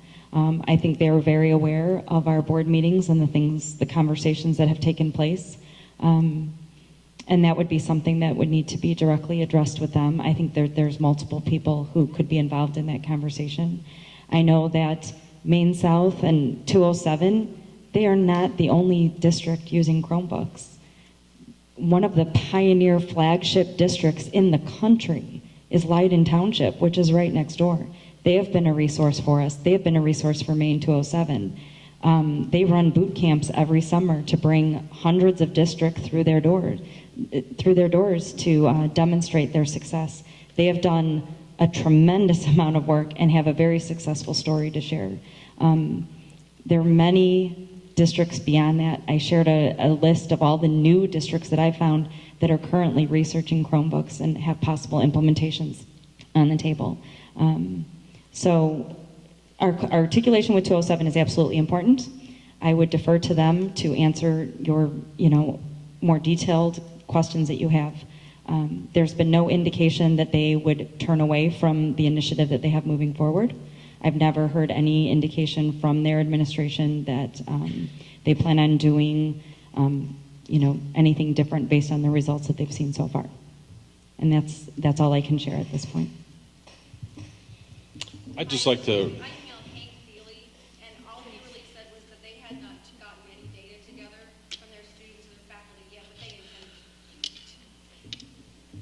Nathan? I'd just like to reiterate my position is that I'm not supportive of this specific proposal. I am supportive of the part of the proposal that increases the number of iPads for K through 2. I am supportive more and more wholeheartedly of marching toward a one-to-one. The question and the variables are the timing and how fast we do it, and how quickly we match the infrastructure and training and all of that to the speed with which we buy all these devices. So I don't want the straw man out there that either we do everything or nothing, or either we're not marching or we're going full steam ahead. I think that there is a middle ground to be had here. And I think we should explore that. Well, I guess to echo what you're saying a little bit, David, if the board does not decide to go with this, or if they do, but if they don't, I do think we owe it to the kids in the community to have a viable next step, because I don't think not moving is a good option for anybody. So regardless of any individual board member's opinion, I do think we owe it to everyone to figure out where we go regardless. It's very interesting. I served on the back. I tried to be as much of a liaison where I sat and observed as I could, which anyone who knows me knows is difficult. And if you'd have asked me before, and maybe even a little bit today, I have an iPad and I love it. I love it to death. And left to my own accord, I might have chosen it. Might still. But the one thing I know is that there are a lot of people here with a lot of experience and knowledge and some great intentions and a lot of great ideas. But 12 parents and a series of other people got together and spent a whole lot of time getting educated on this, learning what the district's needs were, visiting schools, and trying to make that decision. And I do know, after having spoken to some of them were dead set that it's got to be the iPad beforehand. And as they educated themselves, they came to this conclusion and drew this Chromebook idea. And so, there's smarter minds out there than I in terms of what we should be doing as a district. And there's a debate here, and it seems like the crux of it is this device to some extent. And, there's this part of me saying, well, there's good points on both sides, but there is one group, though, that I think went and really did educate it, and they put forth a proposal, and I think it's a viable one for right now. A comment was made that the device seems to be the most important concept, and it's not for me. I don't know one device from the other. You're a much better expert on this stuff than I am. My concerns are with staff readiness, infrastructure, and cost. And there's numerous examples of infrastructure problems, and I think that if you do this district-wide and you put that many devices on the system, until you stress and test the system, you're not going to know its capabilities. And I think that has to be done prior to a complete rollout. To test the system and roll it out in one shot, it's going to be too much. I'm not against a one-to-one. I'm absolutely all for a one-to-one. But I think that taking such a big bite of the apple right now might be too much. And as Dathan states, I'm more in favor of a more limited rollout, grades perhaps 3, 4, 5, to follow along with the iPad institution in grades kindergarten 1 and 2. And next year we can complete the process. But I think that would give you a year's opportunity of stressing the system, maximizing and marshaling your resources to support staff development, and then that staff development can then move to the other area. So for my 2 cents, that's where I'm going to be heading on this.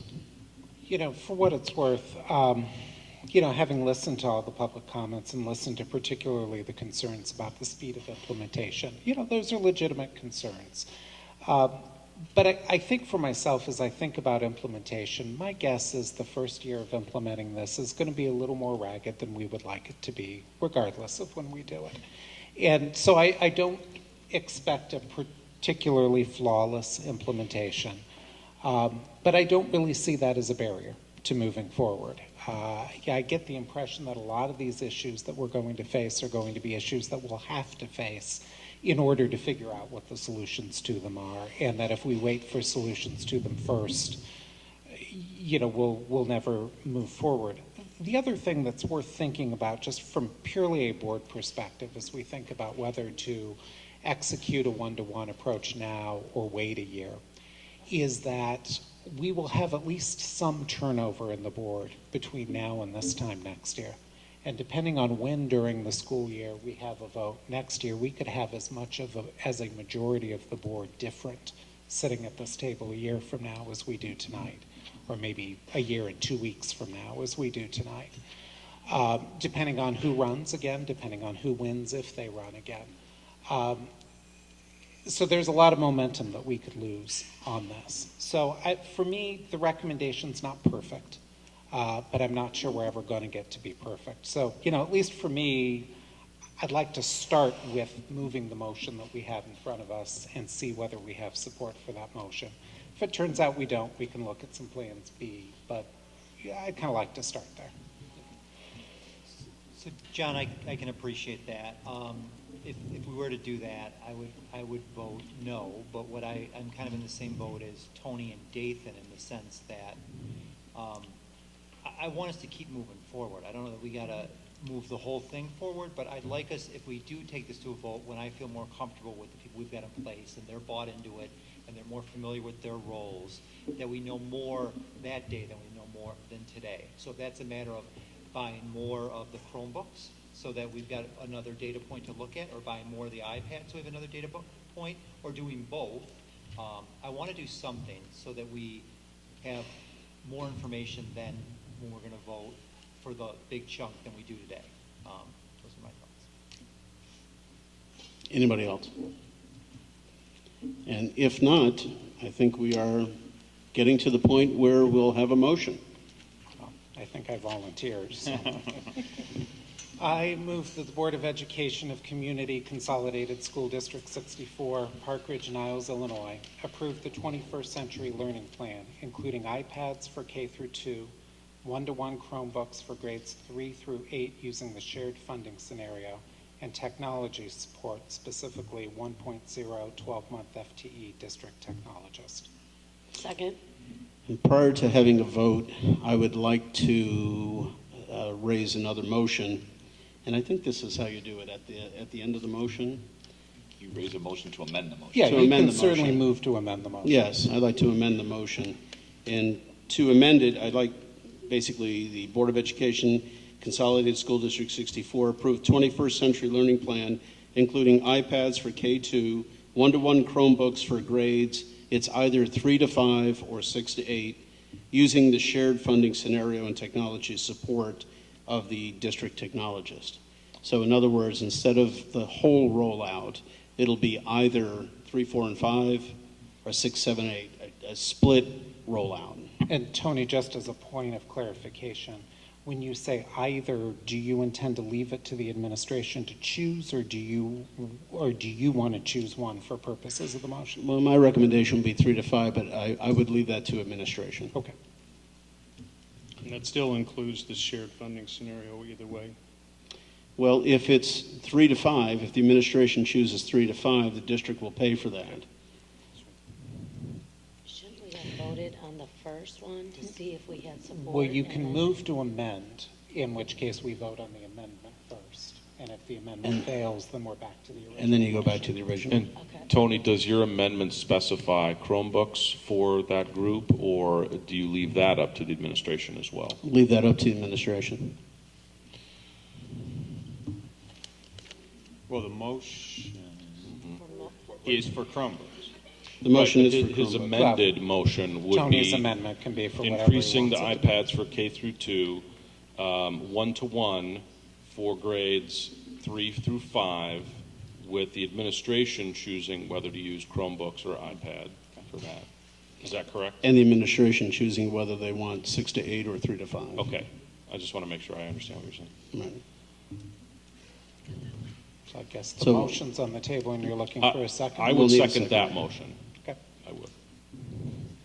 So on that motion, we'll need to take a vote. Just to be clear, it is the iPads for K2, K to 2, one-to-one devices. Administration can pick the device. For grades 3 to 8, either 3 to 5 or 6 to 8. Administration can pick the grouping. And support the technology support going forward. We have a second. We'll need to take a vote on that. So starting, since Vicky's talking, we'll go on Dan's side. Nay. Aye. Nay. Yes. Nay. Nay. Nay. All right. We're back to the original motion, unless somebody would like to make another motion. And if not, we had a second on the original, correct? Yep. We did. You did. And we'll start on Vicky's side. Aye. Aye. Aye. No. Aye. Nay. Nay. 4 yes.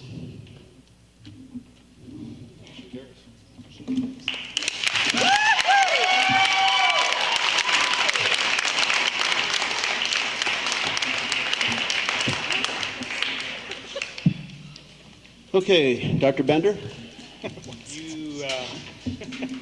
You have in your possession tonight a number of policies from press issues 83 and 84. These are issues that have been gone over and approved by administration and also board liaisons, so we bring them forward for your review this evening. Barring any changes, this set of policies will reappear as a consent agenda item on May 19th. I just want to point out one item on these, on policies. Policy 550, which is, it's hard to kind of find, but it's about maybe 2/3 of the way through that chunk. Under general personnel, we talked about drug and alcohol-free workplace and tobacco prohibition. I think it's on everybody's, where we added a couple things there. We talked a little bit about tobacco products and e-cigarettes, as well as, what was the other one? Oh, hookah. Just, take a look at that if you want to, if you have any thoughts about that. Yeah. So just wanted to point that one out. We thought it was interesting. Okay. Yeah. I know a couple 8th graders who are trying to bring hookahs to school, so, yeah. We have an action item on the consent agenda, which is the next item on their list. And prior to going into the consent agenda, Dr. Hinton, you were going to explain for us the Consortium for Educational Change?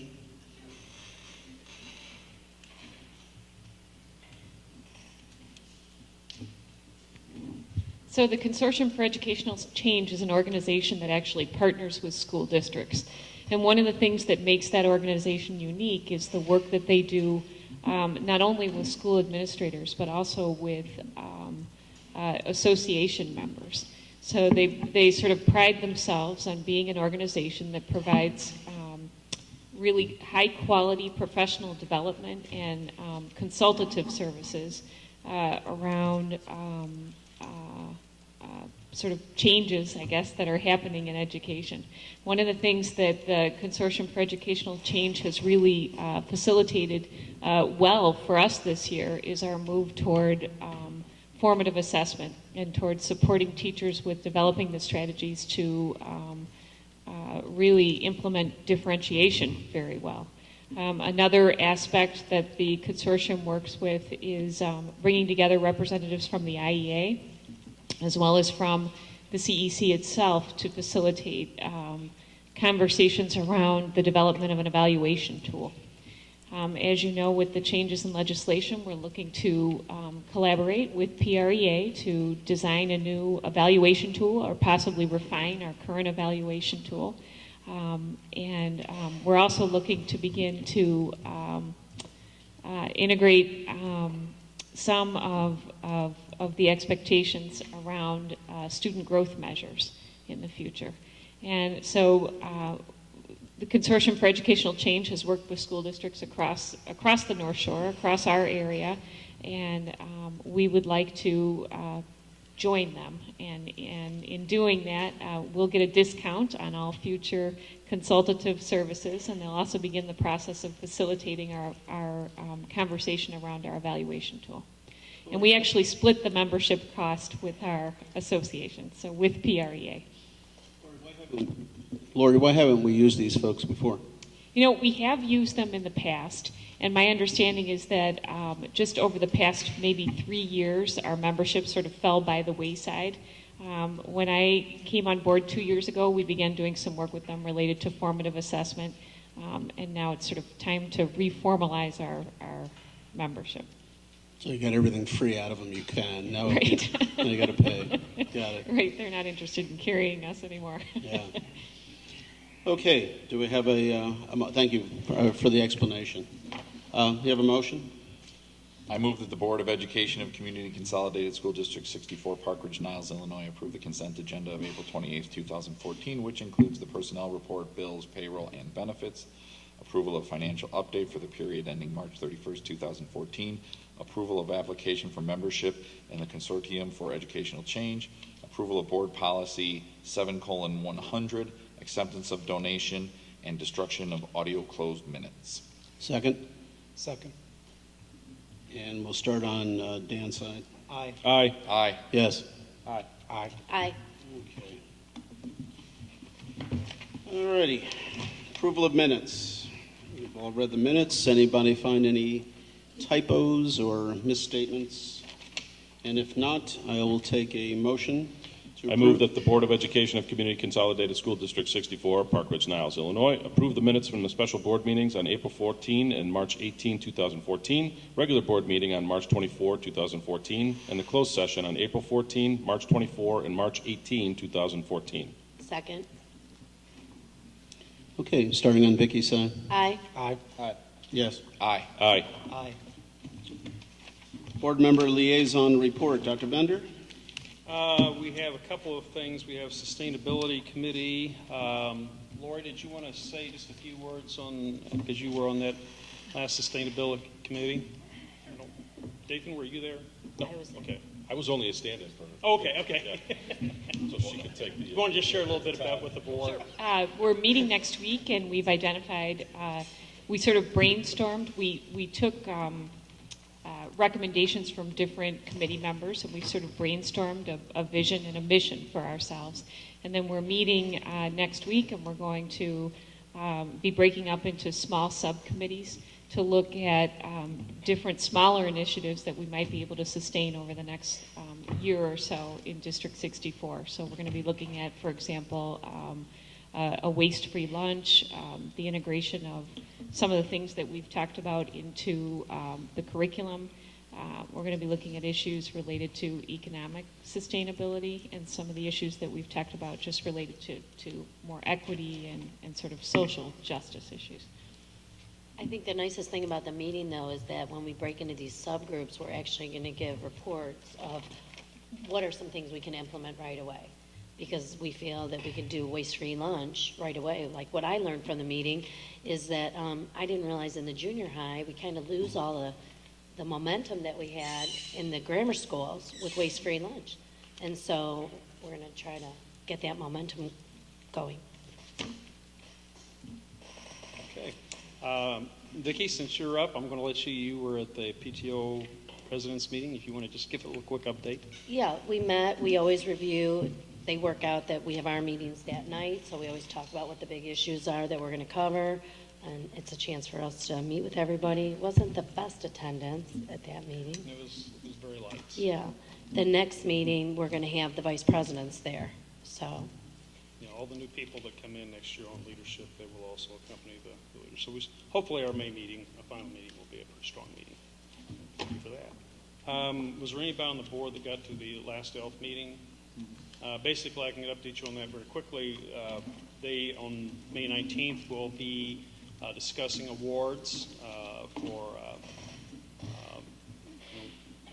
grants that have been issued, plus they will also be doing the Judith Snow Awards on the 19th. So we look forward to that. And did you go to that? Well, I'll let you go ahead and update the Ed Red piece. So Ed Red, they had two attorneys talk about cyberbullying.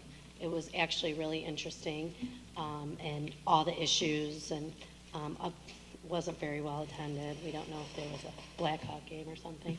But the next day, Barrington had a huge cyber issue that they were bringing to the court. So I'm sure there will be lots more on that issue. Okay. Other discussions? There was a lot of information included in your packet this weekend.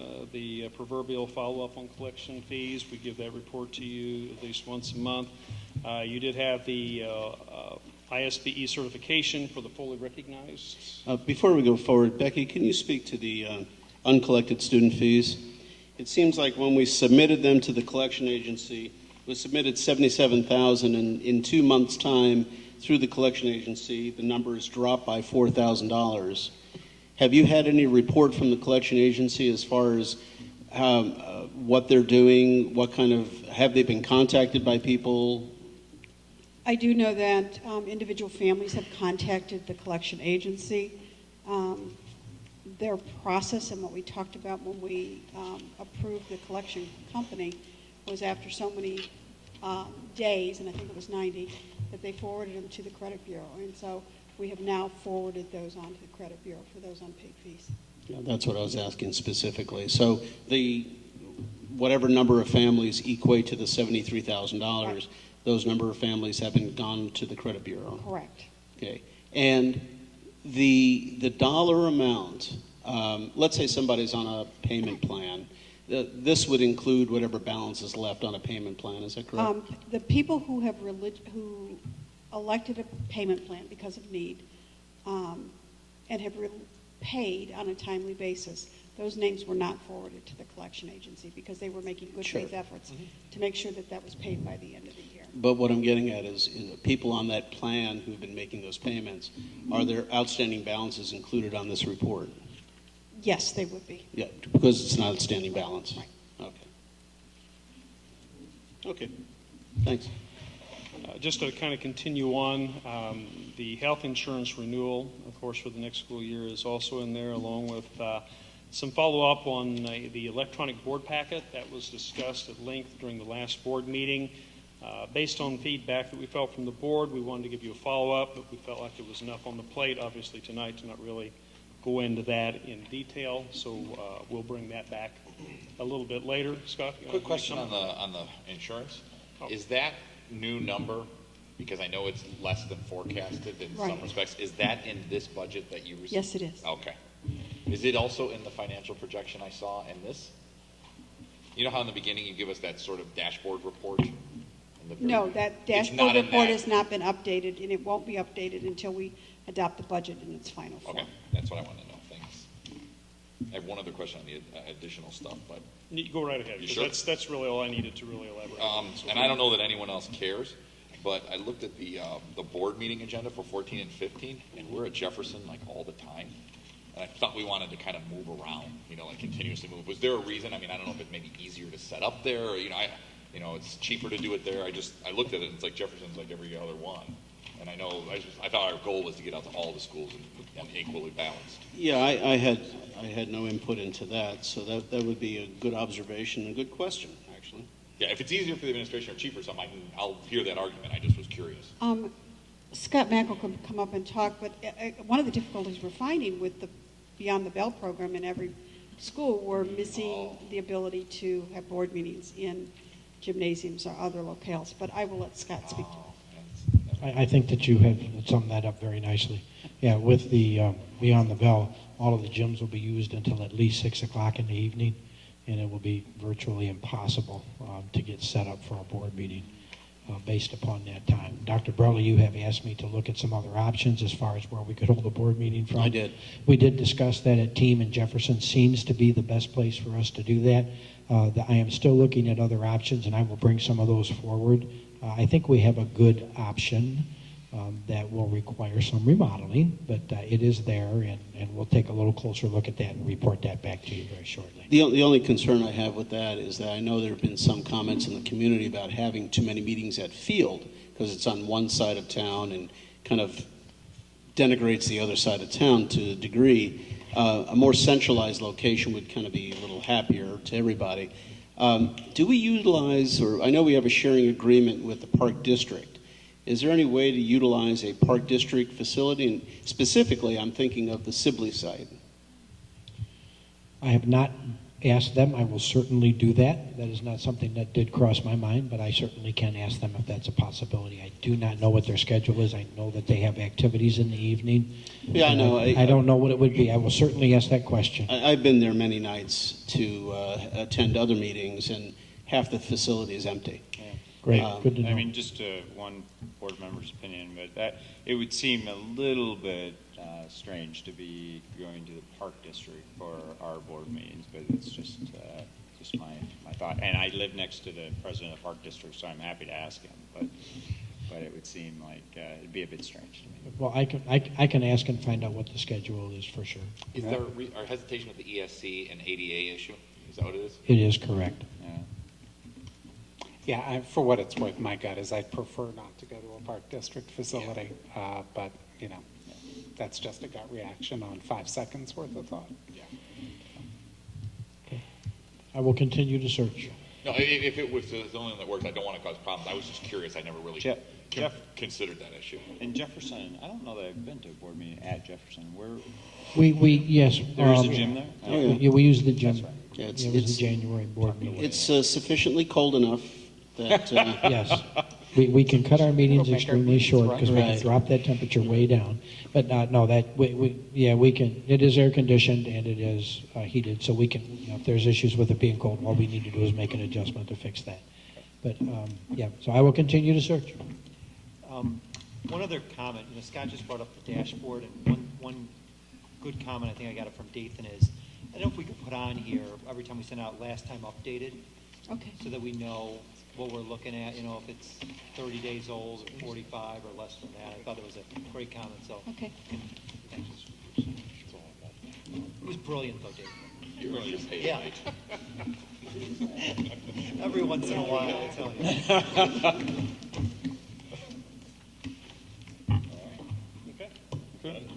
Well, if that's it, I'd like to take a motion to close. Oh, by the way, we're not going to go back into closed session. You can stop cheering now. So take a motion to close. So moved. All in favor? Aye. Oh, wait, we have to have a second. Second. All in favor? Aye. Any opposed? Thank you.